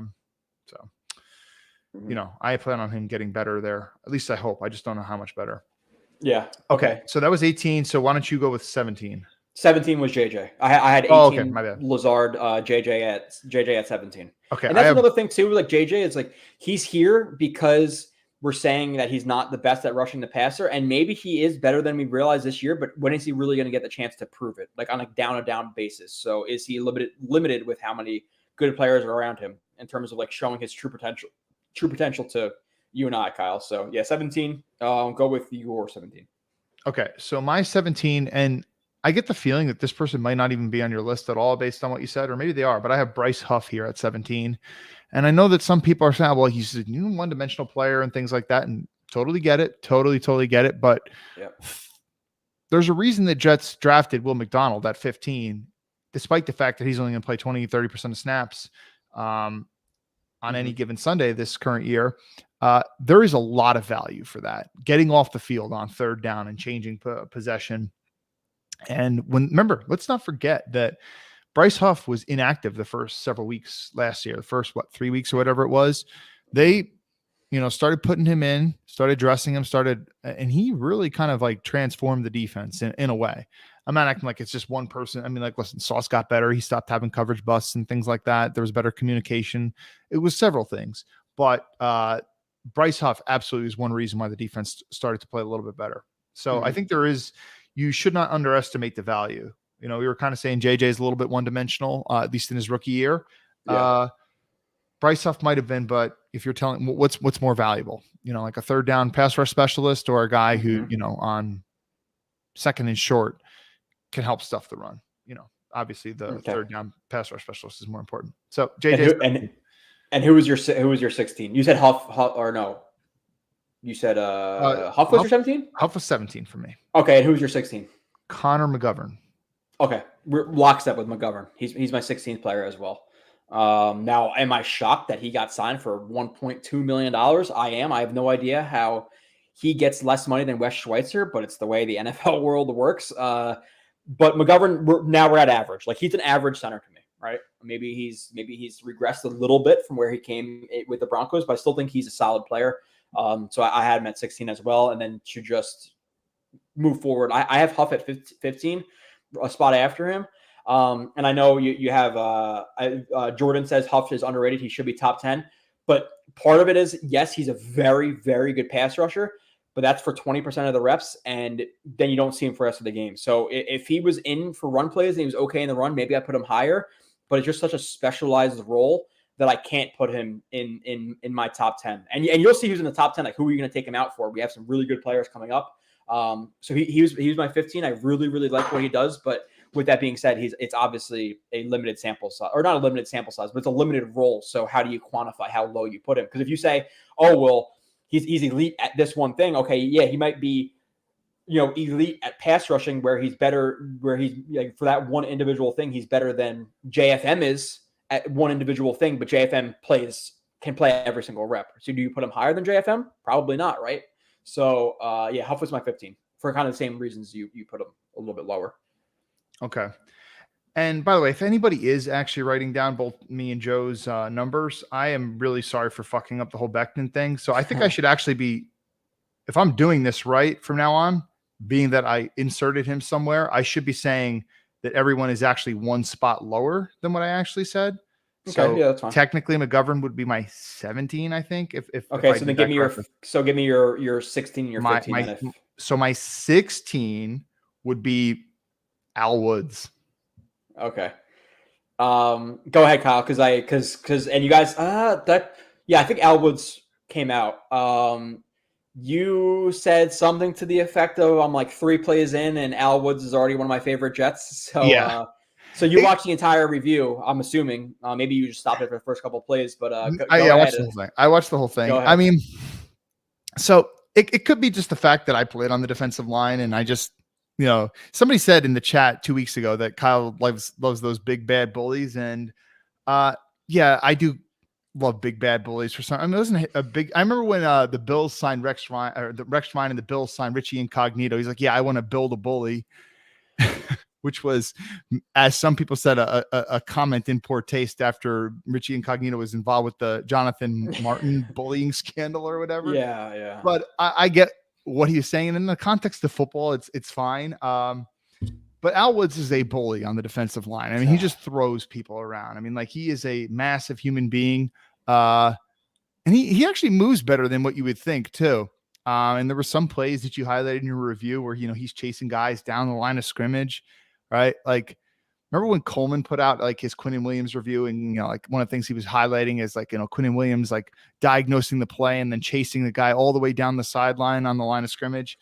Mm-hmm. And like, I'm not saying you really saw necessarily that with Al Woods, but you would see that from time to time. And it's just, I like guys that are that strong and massive, and like, he just moves people, man. Dude, there's some plays he doesn't look like he tried. Like, there's that one play where he stands up, he pops the guy back, literally just stands there. The guy comes back to close ground, just pushes him again, like not even driving from his base or anything. Like, he is a fucking savage, especially when he gets a good anchor and stuff. You're not moving him. No, now, part of the thing is like, yeah, he can play high, and like his pass rushing, people say like he can pass rush. He really can't very much because he rushes very upright, but for what he's fun. He's definitely a fun watch. So I legitimately enjoyed doing that review. I'm glad Kyle liked it as well. So yeah, that was fun. So I encourage you all, like, if you're 16.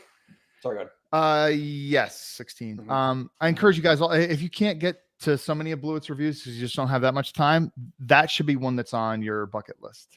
Fun. Okay, so he was your 16. Who was your 15? 15 would be Dwayne Brown, which. Well, okay. That's about what? Six spots higher. Okay. Yeah. So you're anticipating a bigger bounce back than some others are. You really think that shoulder injury obviously hampered him in 2022?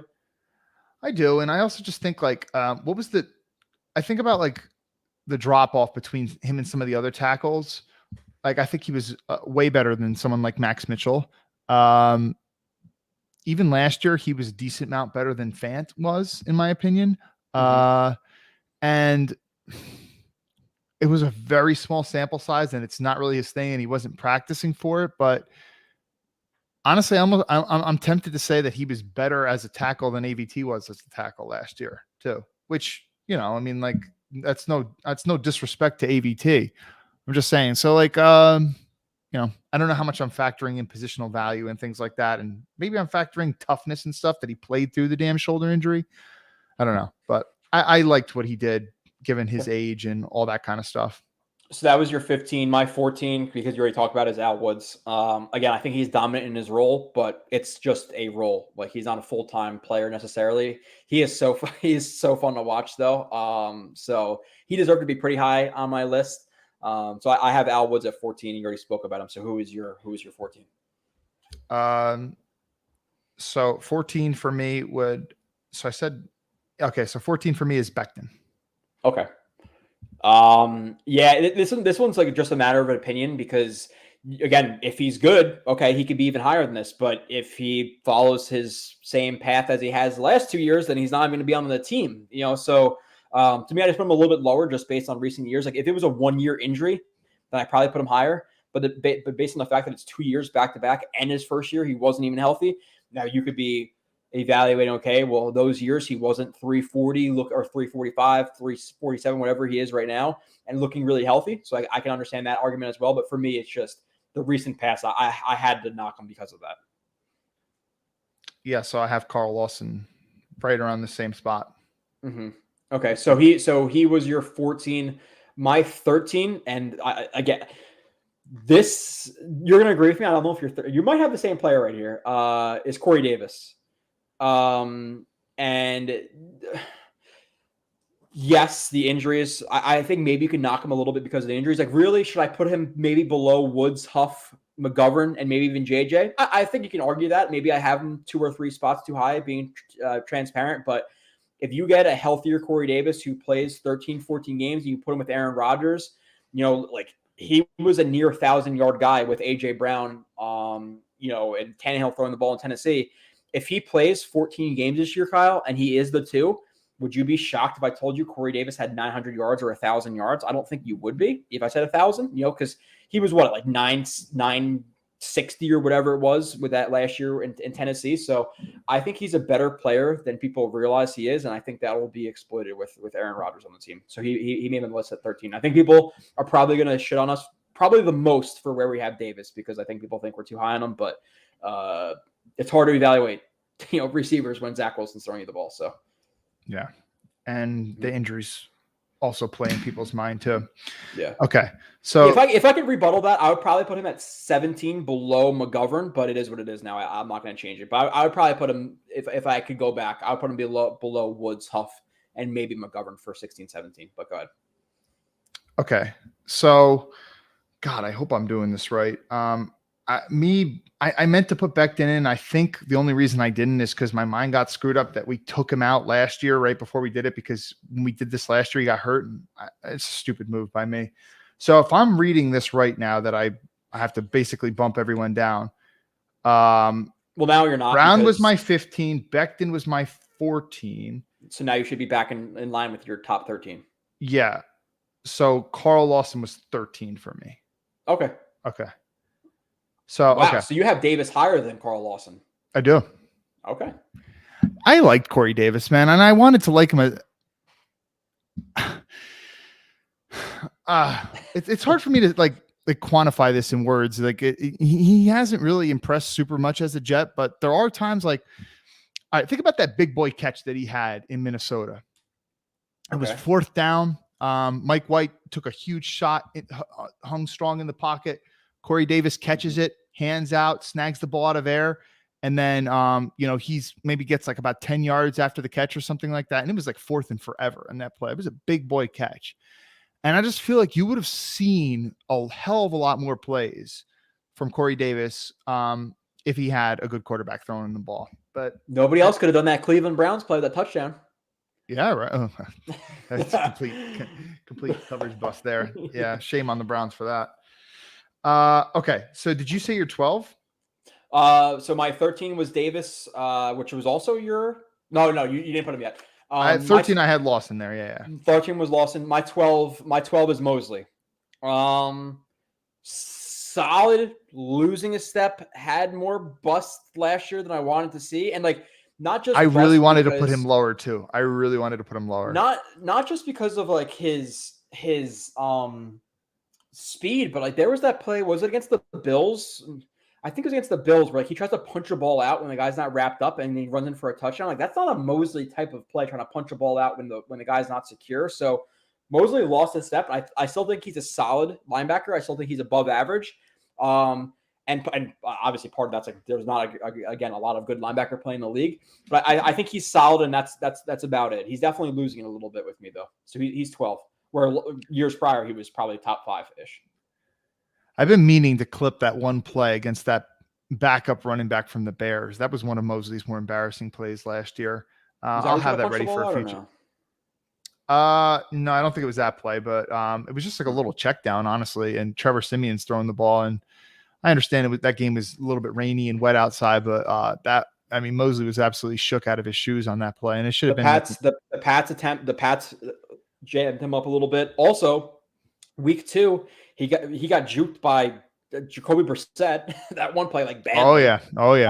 So Mosley and Jacoby Brissett is not the most fleet of foot at all. No, not at all. He's a box. But Mosley lost a little bit last year. Again, solid, but like all Pro Bowl level player anymore. Again, he did not deserve second team All Pro. We're just being honest. Not at all. And I will give kudos to we shit on them a lot, but like PFF and some of these other like stat tracking websites or whatever, they did not have him in the top 10 inside linebackers, but the Associated Press, who does the All Pro rankings, obviously did. But yeah, he didn't deserve that. Okay, So who was your 12? 12 for me was Tyler Conklin. Okay. Fine. That's fine. We're in a similar range now because like we're all going to have the same like 10 or 15 top players.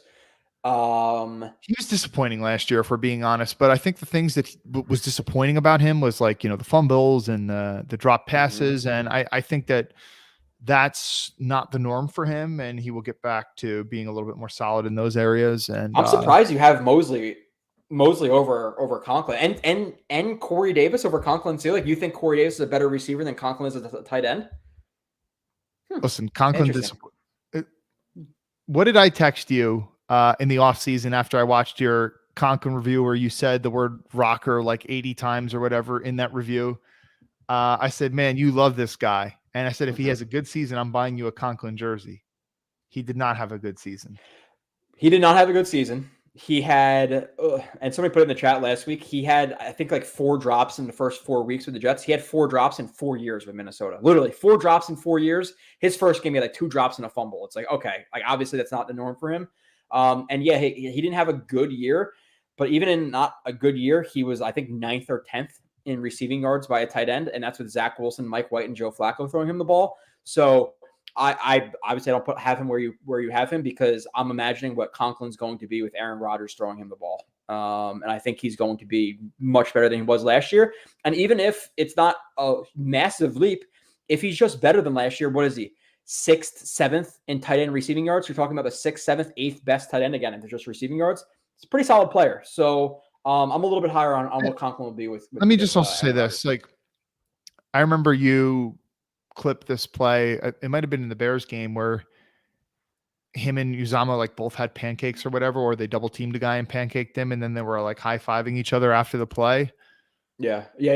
I wasn't super impressed with his blocking all year either. I'm not saying he was bad at blocking. It was kind of like, eh. So to have a subpar receiving year and not really impress me in the blocking department, yeah, I do think he's going to get better, but I don't know. I still feel like 12 is pretty high. I don't know. No, it's still relatively high. It's just not as high as I had him, but it's obviously. Yeah, well, you love him. You love him. We understand. I do. He's your guy. I do. So that was my 12. And okay, you're 12. So who was your 11, Kyle? So last year I got criticized for having this player way too low on my list. Now based on that hint, you need to guess who this player is. Hold on. Say it again. So say it again. Go ahead. Okay. Last year, when we did this, you criticized me for having this player way too low on my list. Now, I'm telling you, based on that hint, who is the player that I'm speaking of? Michael Carter II. Correct. Okay. So he's your 11. 11.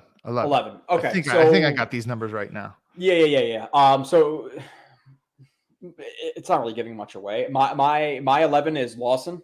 And yes, he's higher than Mosley for me. I think that Lawson, second year removed from a big injury, is going to be what we saw of Lawson in Cincinnati. So I think he's a pretty damn solid edge rusher. So for me, he finished at 11, and then 10 was Michael Carter II. Just to again give you a couple spots because you gave Michael Carter your 11th spot. So I had him 1 spot higher.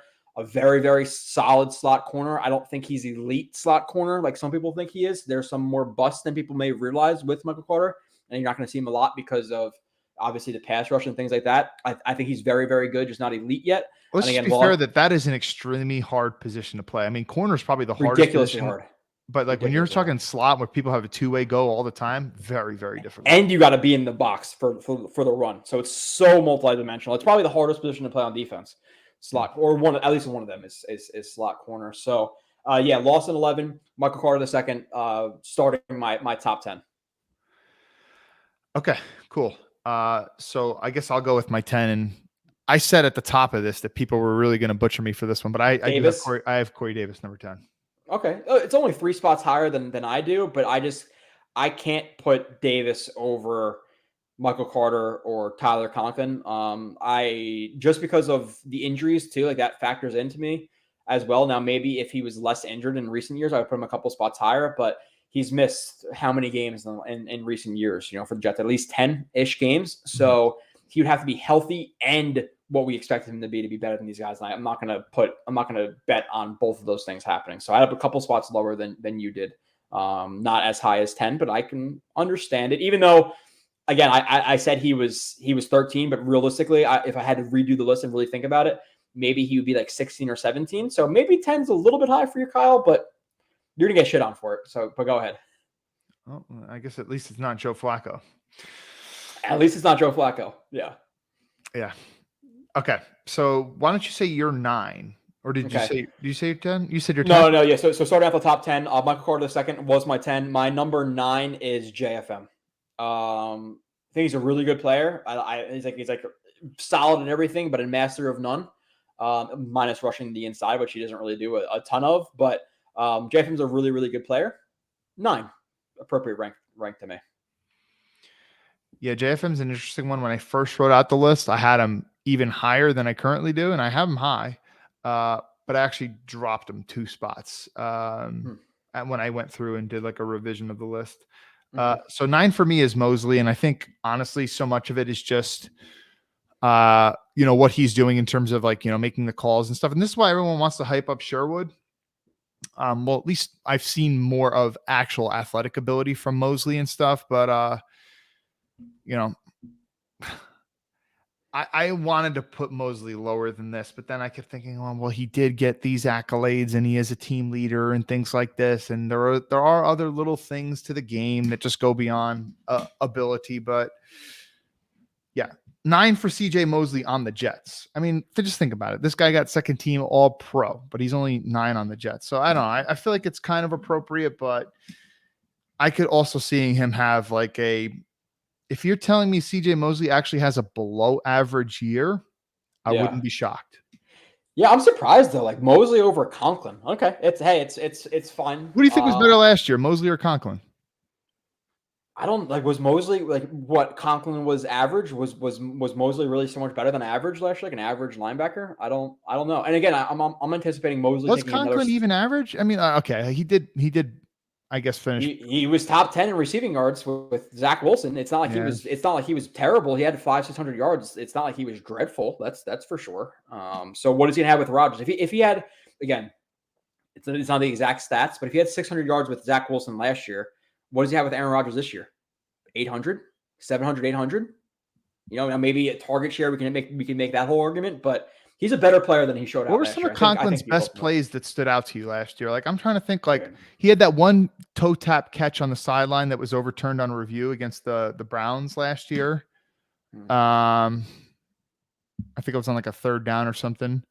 That was a play that stood out to me. The thing also with like Conklin though is, and did he have a big catch against the Vikings on the sideline, or was it the Lions? I know it was late in the season. But I'm trying to think, like, there weren't too many plays that, oh, wow, that was a great play by Conklin. How many great plays did Mosley make? He had that red zone interception against the Bears. Okay, yeah, where the quarterback threw it right to him. Yeah, that was a good one. He also had the one where he jumped over the line of scrimmage on 4th and 1. He also had the attempted forced fumble that went for a touchdown. He also had coverage bust. I don't know. Who does more to run the team, though?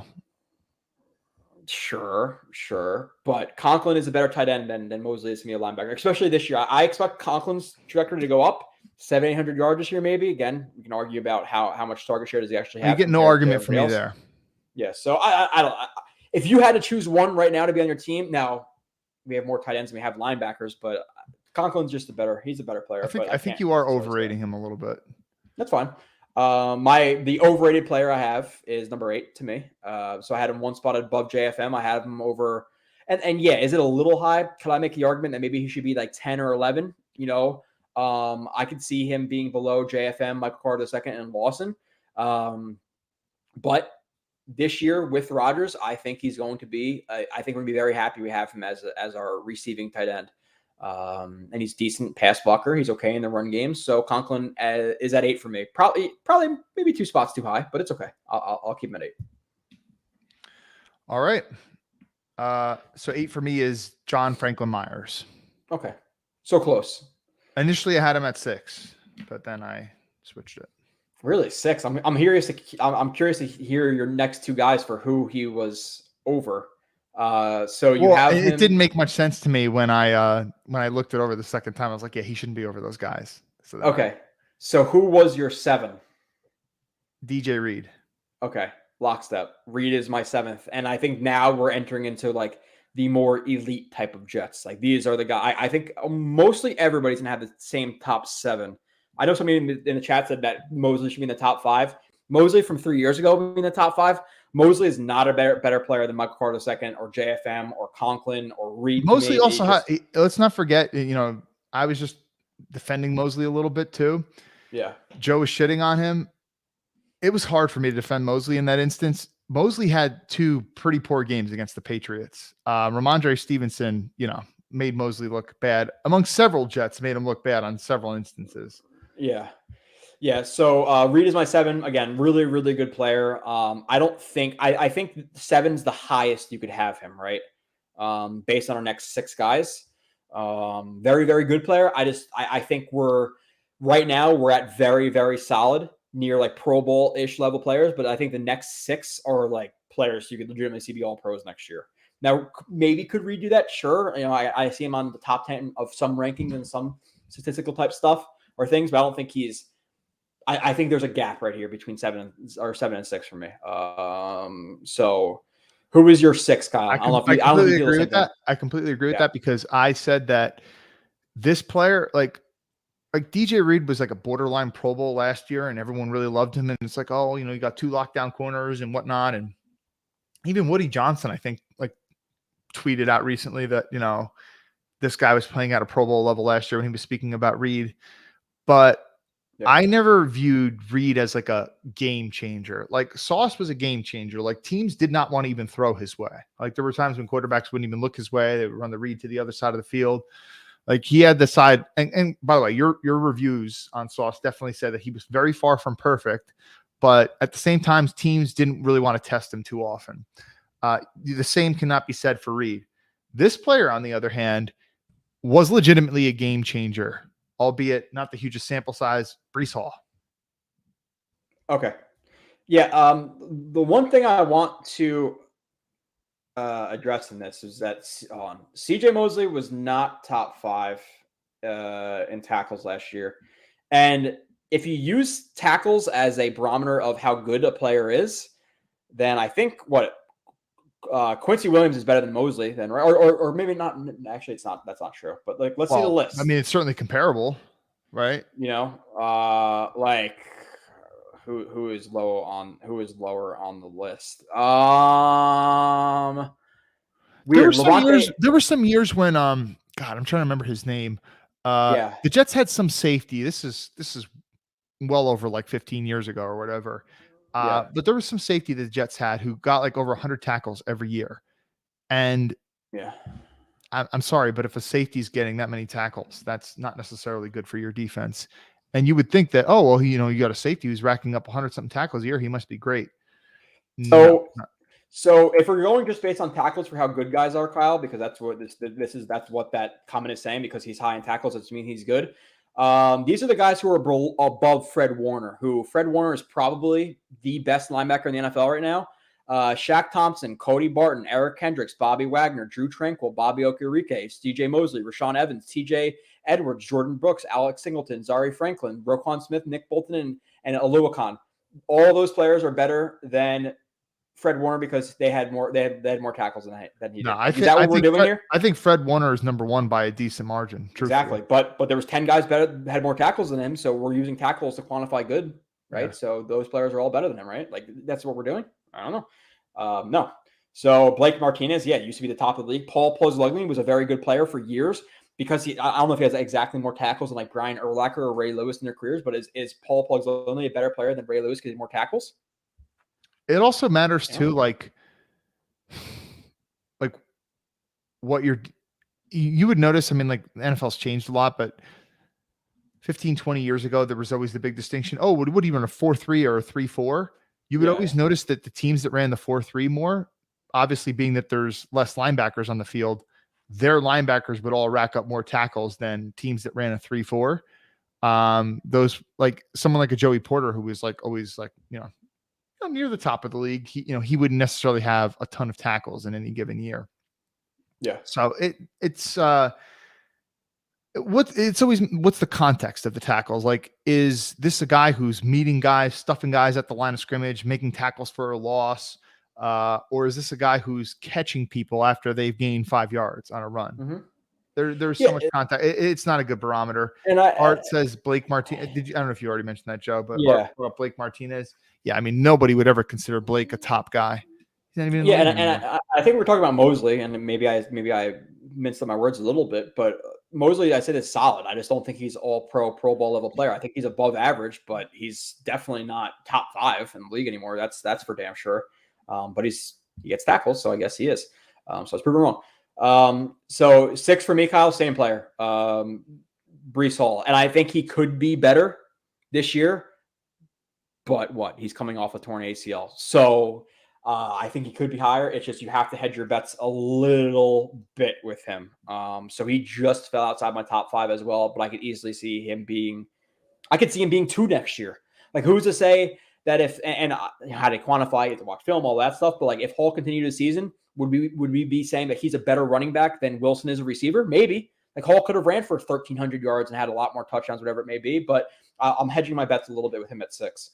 Yeah, the whole idea of running backs don't matter. I do not agree with that statement. I mean, I understand why some people make it. Like, the fact is, you can find like some legit running backs in rounds 3, 4, 5, whatever, and running backs don't last long.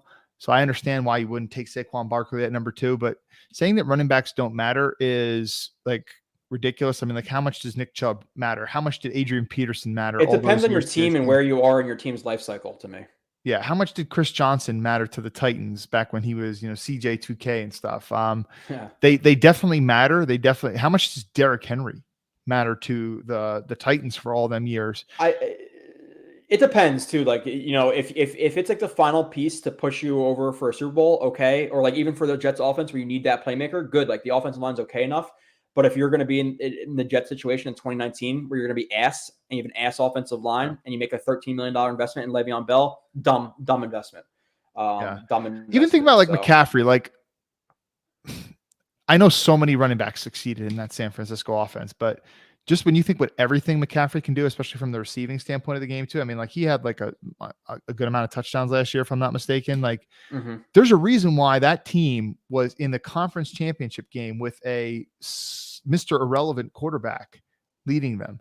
And there's no doubt McCaffrey was one of the legit reasons. So running backs definitely matter. It's just, you only want to invest so much money and draft cap. It's definitely the least valuable position in the NFL, right? Like, easily. Yeah. If you have an elite one, as Rivka just said, it can definitely do a lot for your team. I feel like there's it's almost like it's almost like the head coaches. Like, there's the guys who like make the difference, like the real difference at the top 5, 6, 7, 8 guys, and there's a bunch of just jags, and it depends on your offensive line. But Hall matters as a running back because I feel like he could be legitimately be like one of those top 5 guys. Like, he could be one of those elite guys. We're talking about the difference between like Michael Carter and Bam. If they're both like average players, then does it really matter so much? No, it's more the offensive line, your offense, all of that. But it kind of depends on your situation. But moving on, we have some people.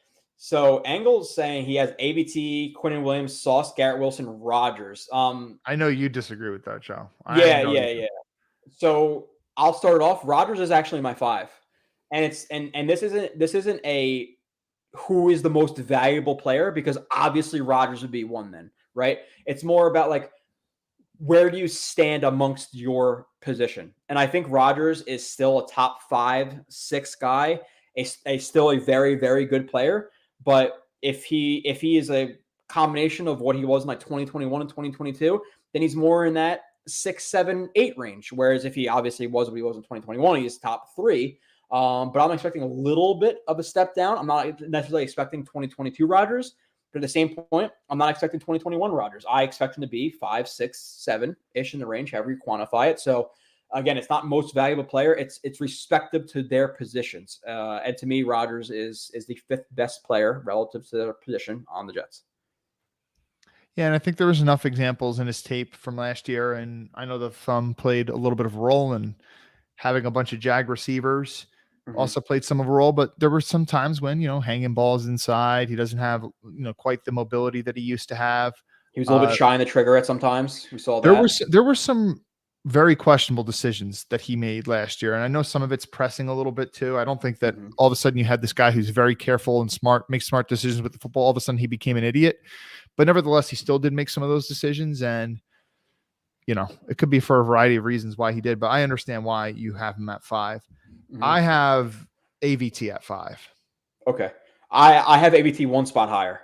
And part of it is the injury and things like that, Kyle, but you watched what I broke down of him, and you obviously watch him as well. He was elite at guard last year in the beginning of the year. He was fucking so fun to watch. I love how AVT plays football. So if he's healthy, I think AVT hopefully stays at one spot for the rest of the year. If you tell me, hey, right now AVT is healthy all next year, I'm going to tell you he's probably going to be an all-pro guard. I think he's that good. So I love what AVT is. I think AVT. Just little. I'm kind of hedging my. Sorry, I'm hedging my bets a little bit. I'm hedging my bets a little bit with AVT in terms of all pro, because I feel like he could be a better guard than maybe Wilson is a receiver. But he was injured for a lot of last year, so maybe hedging a little bit, even though it's just a triceps thing. But AVT is an absolute stud. And if AVT plays like he did all of last year when he was playing at guard, then yes, he is a better guard than Rodgers is a quarterback, in my opinion, at this point. Again, we're not talking about most valuable relative to their position type deal. When you think about this. Yeah, he was just so solid. I mean, just like we were talking about how the team overall had trouble passing off stunts and things like that. But yeah, I mean, just little things like, when at the exact moment when to peel off and give a little extra help here, and then, let me go back and give some assistance to the center, and just knowing the precise moments when you have to, get that drag hand in there, and then get off, and then commit to the other defender. Just the word that came to my mind when watching that tape was solid. Just so solid, so reliable. So he's not like one of these guards that's overly dominant in terms of they're just gonna plow you into the ground like a Quentin Nelson or something like that. But you don't necessarily need that, especially the way that the Jets want to run their offense. But yeah. There was a lot to like in the 6-7 games that he played last year. Okay, so AVT was your 5. Do you want to do 4 first, or do you want me to do 4 first? No. So Rodgers was my 5, and AVT was my 4. Oh, sorry. Okay, my bad. You did say that. 4 for me. Garrett. These top 4. I could see arguments for a lot of them being switched in different spots, but I do have Garrett Wilson at 4. Okay. And you want to talk about upside too? There's a lot of upside here with this one, man. He could be. I mean, we're just talking there's no doubt that Justin Jefferson, I have no problem saying he's the number 1 receiver in the league right now. But if we're just talking sheer athletic upside, I mean, you could argue that Garrett Wilson is an overall better athlete than Justin Jefferson. Justin Jefferson is a great receiver, though. I'd agree with you. If you're saying, hey, Justin Jefferson's to reach his absolute peak ceiling and Garrett Wilson's to reach his absolute peak ceiling, then Garrett Wilson has a higher ceiling. Is that going to happen? I don't know. But like Steven says, top 3 receiver in the league. The thing with the receivers is, and I'll give it away, he's my number 3. It's just, again, relative to your position, and maybe he's hurt a little bit by how freaking good receivers are right now in the NFL. But okay, top 10 receivers, right? Who are you going to put him over this year if you had to think about it? Just based on target share and how you're going to quantify its stats. You have Diggs, you have AJ Brown, you have Cooper Kupp, you have Tyreek Hill, you have Jamar Chase, you have Justin Jefferson. There are a lot of guys up there. So even if he's in the top 10, that's a huge leap to make, to solidify him in that group, because there are 10 elite receivers in the NFL right now. So did you even mention Devontae Adams? Okay, yeah, exactly. So you have Devontae, Hill, Devontae, you got Hill, you got Kupp, you got Jefferson, you got Chase, you got Diggs. Is there anybody else I'm missing from that undoubted top 6 or 7 guys? There's definitely one I'm probably missing. But is he going to be better than those guys this year? Some people want to put Jalen Waddle up in there. but No. maybe not yet. Could he be? Sure. Am I going to bank on him being better than any one of those guys? I'm not going to take that leap, but I think he could. Like, again, how do you quantify it? But he's in a really studly group of receivers in the NFL now, so maybe he got knocked a little bit for that. Whereas, like, if you actually look at his rookie years, to me, was he better than Sauce? Like, relative to just how good they were, I think he was a better player than Sauce in year one. Might be crazy to say. Again, how do you quantify all that stuff? I was more impressed watching his tape. But with that being said, Sauce, I think, is a top 5 corner where I'm not going to say that. Rivka said CeeDee Lamb as another name. No. Like, he's up there, sure. AJ Brown was another one of those in the Joe didn't like CeeDee Lamb's college film that much. So, yeah, I don't know if you feel what I'm saying there, Kyle. It's just like, to me, Garrett, I was more impressed, but Sauce, I think it's I totally get what you're saying. And we actually talked about this a little bit 2 weeks ago. And my response was basically like, I really wouldn't argue with you there other than the fact that corner is harder to play than receiver. Exactly. And that's part of it. That corner is harder to play. And also you have, it's harder to play. And it's also, there's less good, like, studly corners in the NFL right now. Whereas compared to receivers, there's quite a few. Oh, by the way, I forgot to mention, Joe's part 2 of his Sauce review, part of it is joined by Marcus Coleman. And that was interesting to get his take and stuff. And it did seem like, based on the film that you watched, Marcus was a little bit higher on Sauce's tape than you, just based on the small sample size that you watched. And you watched a hell of a lot more than he did. Yeah, he said he was top 5. Marcus really likes quote in that range. If I'm quoting him correctly, I really like his feet. He was talking about us big guys. It's almost like we kind of got to relearn and teach ourselves how to move being that tall as a corner. And for being someone who's like 6'3", which Marcus said I'm about 6'2.5", it's not necessarily easy, and he's got really good footwork. So yeah, what do you think about that? By the way, I would say I enjoyed it. I hope that I know he's really busy and stuff, but I wish you could have him a little bit more sometimes to talk defensive backs and stuff. Yeah, I want to talk about receivers, but it's always fun. Did you do a DJ Reed review? I did not. Okay. Yeah, maybe I throw on 32, 33, 34, 35. No, it's don't worry about it, man. It was a good time. It was a good time with Marcus. It's always fun to, like, chop it up with somebody who played in the NFL, right? So, like, he's not going to bullshit you and all that stuff. And it was good. It was a fun time. But yeah, so again, while Garrett may have impressed me more than Sauce in his rookie year, Sauce is a better corner compared to other corners in the league than Garrett Wilson is a receiver. Even though he impressed me more, which is kind of weird to say, but yeah, Garrett Wilson is my 3. Did you give your 3? All right, so 3 for me is Aaron Rodgers. Okay. Yeah, and it's just part of it's the 22 tape from last year, and part of it's me hoping and praying that there's not another drop off, because sometimes that drop off with old age quarterbacks. I mean, look at Peyton Manning's drop off. I mean, we're talking MVP, 55 touchdowns in a season, 2013, 2015. He's absolute garbage. Yeah. Drew Brees, there was a similar big drop off. I mean, Drew Brees, his last year was ugh. So, based on the arm talent that I saw from Rodgers last year, I don't think that's coming yet. But say those guys, you saw some more ducks like in those years prior. Like, yeah, that's kind of an ugly. Like Peyton Manning was known for throwing ducks, like especially in those later years, and so was Brees. Like Brees, it started at like, oh, he can't throw balls past like 25 yards, then it was 20, then it was 15, then he was throwing slants to Michael Thomas for an entire year. So Rodgers, like you heard, like you saw it last year, Kyle. I put up a play of even with the fractured thumb, he threw it like the ball like 60 yards. And then you have plays, you have beat reporters at camp saying he didn't even plant his feet and he's throwing the ball 60 yards. Yeah. So the arm talent's not gone. Even if it's 95% of what it was, it's still a upper tier arm in the NFL. I don't think he's losing anytime soon. Yeah. So that's very comforting to know that hopefully we get him for 2-3 more years. By the way, I know I brought up some of the all-time greats in Manning and Brees. I know that a lot of people like to shit on Brady for last year, but I don't think the drop-off with Brady was all that big last year. I think there was a lot of other things going on there. Arians retiring. For everything I heard, Godwin never really fully recovered from his knee injury and stuff. Yeah. Didn't have Gronk last year. They had offensive line problems. So I think Brady's quote-unquote drop-off was not so much on him. But anyway, so I did my 3, and you stated your 3, right?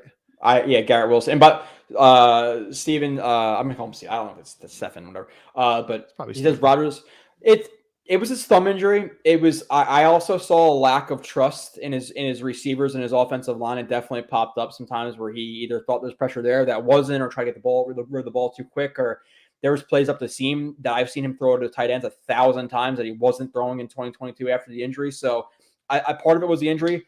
Part of it, I think, was also a lack of trust in his players. And like Kyle, I brought up in the review, and I wasn't trying to be like too green goggles with Rodgers, but like if his receivers just catch the ball at a normal rate last year, how many more touchdowns he has? He goes from 26 to 33, 34. And then we're talking about it, like, yeah, a little bit of a down year, but not like a massive drop off. Like literally his first pass of the 22 season should have been an 80-yard touchdown that Christian Watson just dropped. So like it was part of the team as well. The team kind of sucked. Yeah. Definitely the pass catching options were not impressive. The offensive line, I didn't really watch them closely enough, but I do feel like the Packers have like a decent amount of good players on defense. But losing Devontae Adams, I mean, like you put that stud back on the team. I think his passing numbers look a lot better than what they did. Yeah, here I'm just gonna pull up that play for context. So it's like this is one of those things where it's like literally the very first play of the season. Context matters because it's like, oh, this is an incompletion. He's at the top. It's an incompletion, but it should have been an 80-yard touchdown. And by the way, I don't know why Christian Watson missed a good amount of games like in the earlier part of the year. And I'm not sure if it was injury or maybe they benched him for reasons like this. Oh, this kid's not ready yet. But I will say that at a certain point, once the kid started to play more and started to get it more, when he was on the field, the Packers offense was better. I could definitely tell you that for sure, because, he had a couple of pretty damn good games where, he's having like 2-3 touchdowns or whatever. Mm-hmm. So, some guys can just like create separation. Like they have the skills and stuff to do it. I know I wasn't the hugest fan of this kid's college tape, but he's very talented, but comparing him to someone like Dobbs or Sammy Watkins is so washed up right now, man.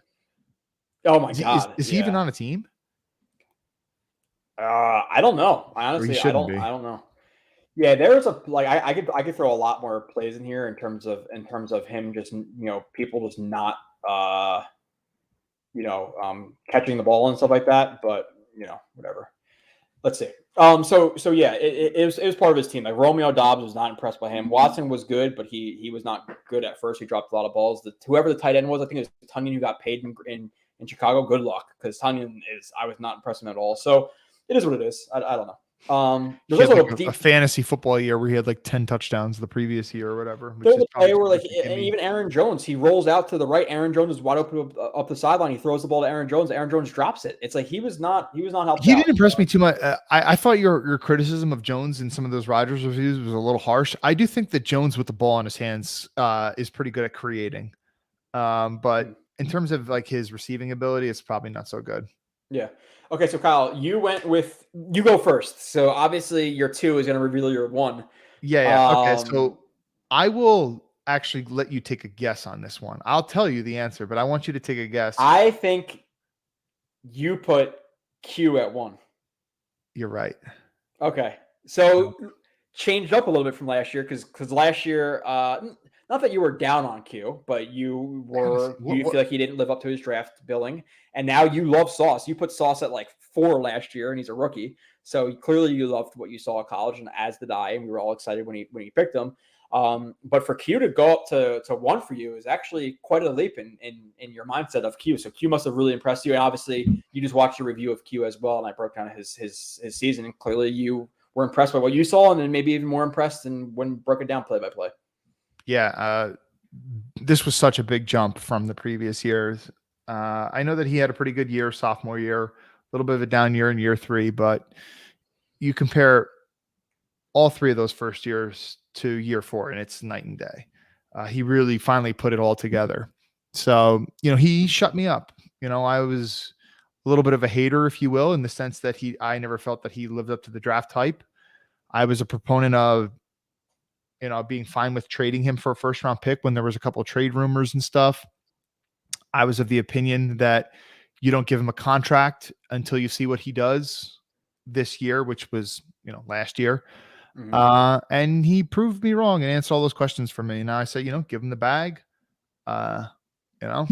He earned it. So Quinnen, number one, I have no problems with it. There's no flaws in his game. Like, he's a good player. He loves the game of football. He understands the game of football. He works hard. He can pass rush. He's good in the run game. You could argue that, he's a little bit on the smaller side, doesn't necessarily have the longest arms and stuff, but he knows how to use his body. So, yep, Quinnen Williams, number one for me, and I have no problem saying it. He proved me wrong. Pretty similar. I got Q at 1. I have Sauce at 2, Wilson at 5, AVT at 4, Rodgers at 5. And again, I think Sauce could legitimately be the best corner in the league next year. Is he now? How do you quantify it? We say that word a lot, but it's true. Like, we have to actually watch the guys one for one. I think Sauce is very, very good, but let's not act like he didn't have some flaws in this game, right? Like, tracking. I talked about it with Marcus, and I broke it down a lot in his review. He has to get better at tracking the ball deep. That's something he undoubtedly has to get better on.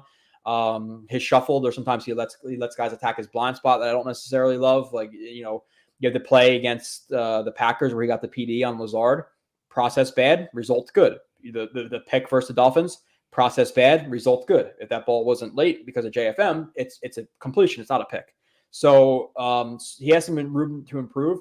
Where Q, I think if I told you right now, Kyle, obviously Aaron Donald's still in the league, but he's falling off at least a little bit. Quinnen, and I don't think you'd be surprised with this with Sauce either, but still with Q. If I told you Q was the best defensive tackle in the league in 2023, you're not going to be shocked. I don't think. Shocked? No, I wouldn't bet on it, but shocked? No. Yeah, and so he's a stud. He's really fun to watch. But let's go back to the kind of the beginning. So actually, something I want to ask you: if you had Chuck Clark in this list, Kyle, do you know what range he would have been in, or where would you have? Where would you have had Clark? Because I was trying to think about that, but then I was like, let me not get distracted with that. Chuck Clark, where would I put him? I had him too high. I had him pretty freaking high. I probably would put him right behind Becton and right before Dwayne Brown, maybe. What spot was that at? So that would be 14 or something like that. I had him at 12. I had him one spot over Mosley and one spot below Lawson. I think I really, really liked what I saw from him. And unfortunately, to me, they're missing their 12th best player on the roster this year because he's gone. And considering we got him for a 7th round draft pick and like $4 million or whatever it was this year, hell of a move by Joe Douglas. And I touted it as the best offseason move just days before he got injured for the rest of the year, of course, because that's how shit happens. But that one hurt because I really, really liked what he was. It sucks, and neither of us even had Amos on our top 25. So to act like it's probably not going to be a drop off, I'd be lying. Just what a Jetsy thing to have a player who had the Iron Man streak, 1,200, almost 1,300 consecutive snaps, and then doesn't even play one snap with the Jets. Mm-hmm. Yeah. So I had him very high, and then a couple of guys who I had just off of the list, who you mentioned, Kyle. I had Clemens, right. I didn't make an actual list 1 through 5, but I had Clemens on there. I had McDonald on there. I had Ruckert on there. I actually think Ruckert could be pretty solid this year if he can win that tight end 2 job. I can see that. And then I had the other 2 guys I wrote down were Amos and Hardman. Hardman didn't make my list, which is surprising. You had a guy like Hardman a couple of years ago, and Jets fans are freaking out, but I think fans realize what he kind of is, but he just missed the list. And another interesting kind of factoid of the list was we didn't have another running back. Denzel Mims? Did he make your list? He did not make my list. You're almost Dude, I'm curious to see. What about Bam Knight? What about Bam Knight? Did you consider him? So I put Bam Knight in question marks here too. I think the next couple of guys, like maybe Bam, maybe Uzama, but Carter, I think he's the one who probably dropped off the most, right? Michael Carter. Yeah. So let's see. Where did you have Carter in your previous year's list? That's what I'm trying to find right now. I don't know if I deleted it after we talked about it. Michael Carter for me, it was 22 this year. And let's see, I have my list from last year. I had Michael Carter at 13 the previous year. Yeah, I might have deleted my list after we talked about it for the second time this year, Kyle. Yeah, I don't see it. I think I deleted my list from last year, but he was definitely in my top 20 at the minimum, and now he's not even in my top 30 for the Jets this year, so he fell off pretty hard. which is obviously unfortunate. Stickers and Boots says, "What's up, fellas? Definitely going to have to watch this one back." Yeah, I appreciate that, but thank you for being here at the minimum. Throw a like while you're here. Also, if you are a person who would like to watch this or listen to this on a podcast app, you can't have YouTube up for 3 hours, whatever it is, because you don't have YouTube Red or Black or whatever it is. Premium. YouTube Premium. Go to the podcast app, Blitz. All of the streams, not the actual film reviews, of the streams are available on the podcast app now as well. So, So, Kyle, I think we're towards the end. Oh, I don't know if you want to talk about this, or maybe we're going to hold it off next week because it's already 8:30. I'm going to leave this up to you. Updated like film thoughts on some guys you've watched. You've watched quite a few, so I don't know if you want to run through some thoughts or if you want to save it for a different show.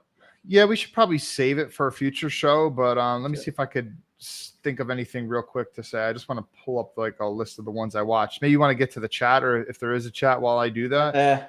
Yeah, there's really not a ton in the chat. The thing is, for some of the people who have been watching the reviews again, Amos just came out. Kuntz, Converse, Jefferson, Woods, Cobb came out. Speaking of Cobb, did you think of putting Cobb on your list? Nah. It like somewhere in that range, maybe like near 30, 31, 32, but no. Okay. Even though I like Cobb more than other people, but once Q is signed, there's going to be a review following that, like 3 seconds after he's signed. So that's coming. Rodgers Part 3, Breece Hall, AVT, where I, just talk so well about him. You have Tony Adams coming, Garrett Wilson Part 2, Zaman Knight, Tristan Colon, Yadni Kajus, Sauce Part 2, which is featuring Marcus Coleman for a good chunk of the review. Schweitzer, Rodgers again, and Turner. So, Kyle, anything you want to? I don't think I have anything to say at the very end of the show, so we could just hold that stuff for another time. Okay, so next week I will be on Wednesday talking to you guys about whatever we're going to talk about next week. I don't really think a lot's going to happen. And then 2 weeks from today, Kyle will be back on. We'll be talking about the AFC East, stacking our position groups up against the AFC East to see how strong maybe we should do a number system, Kyle. I like doing that. Yeah, maybe we should do have like a formula of how to rank it. Yeah, right. Like maybe we should do something. Maybe someone in the chat has a good idea, but maybe the least amount of points is the best, and the most points is bad. So if you're 4, you get 4 points, and whoever has the most points at the end of the I remember last time we did it, you were asking me to come up with this point system on the air, and then everyone was criticizing me for it. Yeah, so maybe we should do that because the least amount of points being the best and the worst being obviously the least best. Maybe that's what we should do, and you should track it or be cool with that. So we're going to stack the AFC East by position group, and then we're also going to stack the Jets position groups in order by how strong they are. We have a couple of questions. Rivka did say that we should weight it by position group, which. Yeah, but how do you quantify that? Like, that's difficult. Like obviously, so running back should not be as much as receiver. So you could argue the Jets have a better running back room than the Dolphins do, but the Dolphins have a better receiving room than the Jets. So should the Dolphins get more points in that scenario? I guess. Yeah. Yeah, that's really, really hard to connect to. Like, I think we just do it baseline level. Unless Rivka can come up with something really, really smart off the cuff, but maybe. Is Schweitzer worse than Herbig? I'm taking Herbig over Schweitzer, but I will say that I was lower on Schweitzer prior to doing his review. I did like his first 10 plays, and they were about what I expected, pretty negative. And then like the following 20 plays were actually a little bit. I was a little bit more impressed with Schweitzer than I thought I would. That I was prior to actually recording the show. But yeah, so I would take Herbig over Schweitzer. I would also take Tristan Colon over Schweitzer. But yeah. My answer is going to be 2 math. 100% Rivka. You're going to be doing doing calculus and all that shit, which I can't do. You guys going to be at training camp? If so, which day? I can't speak to Kyle. I can speak for myself. I hate going to training camp. I think it's a giant waste of time to be completely transparent. So I will not be there. It's just you get a lot of the updates anyway from Twitter, and you drive an hour and a half there and then like 2 hours back because all the traffic and shit. It's not really worth it to me. Well, Joe lives further than me, number one. Number two, I have the summer off. So, and my dad likes going some days. So I will be there at least one day, if not 2 days. I would like to say which day I'm going to be there, but I don't know yet because them tickets sell out quick. And I say sell out, but you don't even have to pay for them. But if you don't subscribe for them in the first like however many minutes, you're not going to get the premium days. Like the weekend days are going to be sold out or whatever. So what I think they go on sale July 17th or whatever. I'm going to try to go on as soon as they're available and register for as many as I can and then see what days my dad wants to go. So I don't have an answer yet because I don't have the tickets yet, as does nobody. So I'll let you know once I know. You'd have to quite literally pay me to be there. I just there's no way I see myself taking like 5 hours out of my day to go to watch pretty much nothing, Kyle. Like realistically, like what are your real takeaways from training camp? I don't know. I'll get it from you though, so that makes me feel a little bit better. I trust you more than the beat writer. So one thing that they have last year and this year that they didn't have when you used to go is they do have the joint practices now, and I do think that you get a little bit extra. Are those open? Is there an open one for open practices? Yes, there's a couple. They're doing with the Buccaneers this year, and there's a couple that are open to the public. They did. I may rescind one of them. I may rescind that if it's going to be Jets versus Bucks for practice. Maybe I'll think about going. Actually, wish they still had Brady, not Baker Mayfield. And last year we got to watch Marcus Mariota. He sucks. But yeah, anyway, so I'll let you know in about 2 weeks, I guess, when we do our next stream. I should know which days I'll be going. Yeah, so like I said, next stream, me solo, answering your questions. The one after that's going to be Kyle and I stacking up the position groups. We'll do the point system and see who has the actual best team. Now, again, obviously the Jets may come out with the Dolphins over running back, but receivers, they're better. So how do you really quantify all that stuff? But just based on a generic point system, we'll see who has the best roster. Other than that, again, a shit ton of reviews. If I recommend any, Woods, AVT, Sauce, Garrett Wilson, I would say are some of the more fun ones off the top of my head. But in general, there's 31 reviews total out or coming out. I think I have like 18 out right now. So if you want to learn more about your team, go watch. If you don't, then it doesn't matter. JetX has a press pass. Can't you get into the closed practices? Yes. Well, yeah, I could. Do I want to? No. And like even when I talked about going to training camp and stuff, it was the closed practices, and that's when I was with Jet Nation and TOJ, and I had like the press pass, but I don't know. It was like fun. Like the first like day or two were like cool. Like look, I'm at practice, and I was like, dude, it's fucking hot out. You can't see shit. There's a bunch of players. You can't see over them. You can't really see what's going on. Tony Adams is an exciting one for me. Yeah, Tony Adams is up or is going to come up. I think actually, supposedly that might be tomorrow. So you can see Blewett's a little I want to use the word selfish, but he's very concerned about his time. This is how he gets out all these film reviews for you guys. He has to be very choosy about how he's going to use his time. And training camp isn't necessarily it. He'd rather be watching the all 22 stuff. And can you blame him? I can't blame him. Well, the thing about it, and somebody was talking to me this the other day at work. How long? And it depends on obviously the amount of games I'm watching, but how long does each review take? Right? I would say each review for me, time invested to each one, clipping the plays, talking about the plays, putting it out, is probably maybe 10 to 15 hours a player, right? So you're talking, even if it's 10, which maybe it's an overshot. I don't know. Let's just say. So let's say you, all right, let's an hour long review. Let's say you do an hour on Carter Warren, 4th round draft pick. Maybe he deserves an hour worth of like, you talking about him. How much time does that take you to watch the plays, snip the plays, then record yourself, talking about them in total? Yeah, I would say about like 10 hours total, like maybe 10 hours, like, and that might even be an undershot. But I'm even lowballing it. 10 hours is to watch. How many games do I watch of Carter Warren? Maybe, I don't know, like six, like a regular player is 16 games in a season. Let's just say like a regular off season, 16 games for Sauce or whoever it may be. How long does it take you to watch 16 games and clip it? Like, again, even if it's 10 hours lowballing, like 40 minutes a game, which is pretty quick, you're talking about 310 hours for the reviews. Like I don't work a full-time job. So nonetheless, I'll take it on my soapbox. And you're married. And I'm married. Yeah. Eventually I'll have kids. So we'll see about that. Like I'm gonna have to figure all that shit out. But nonetheless, I appreciate everybody. A shit ton of reviews are out, regardless of naming them all. I will be back next week. Kyle will be back in 2 weeks, and we appreciate you, and we will catch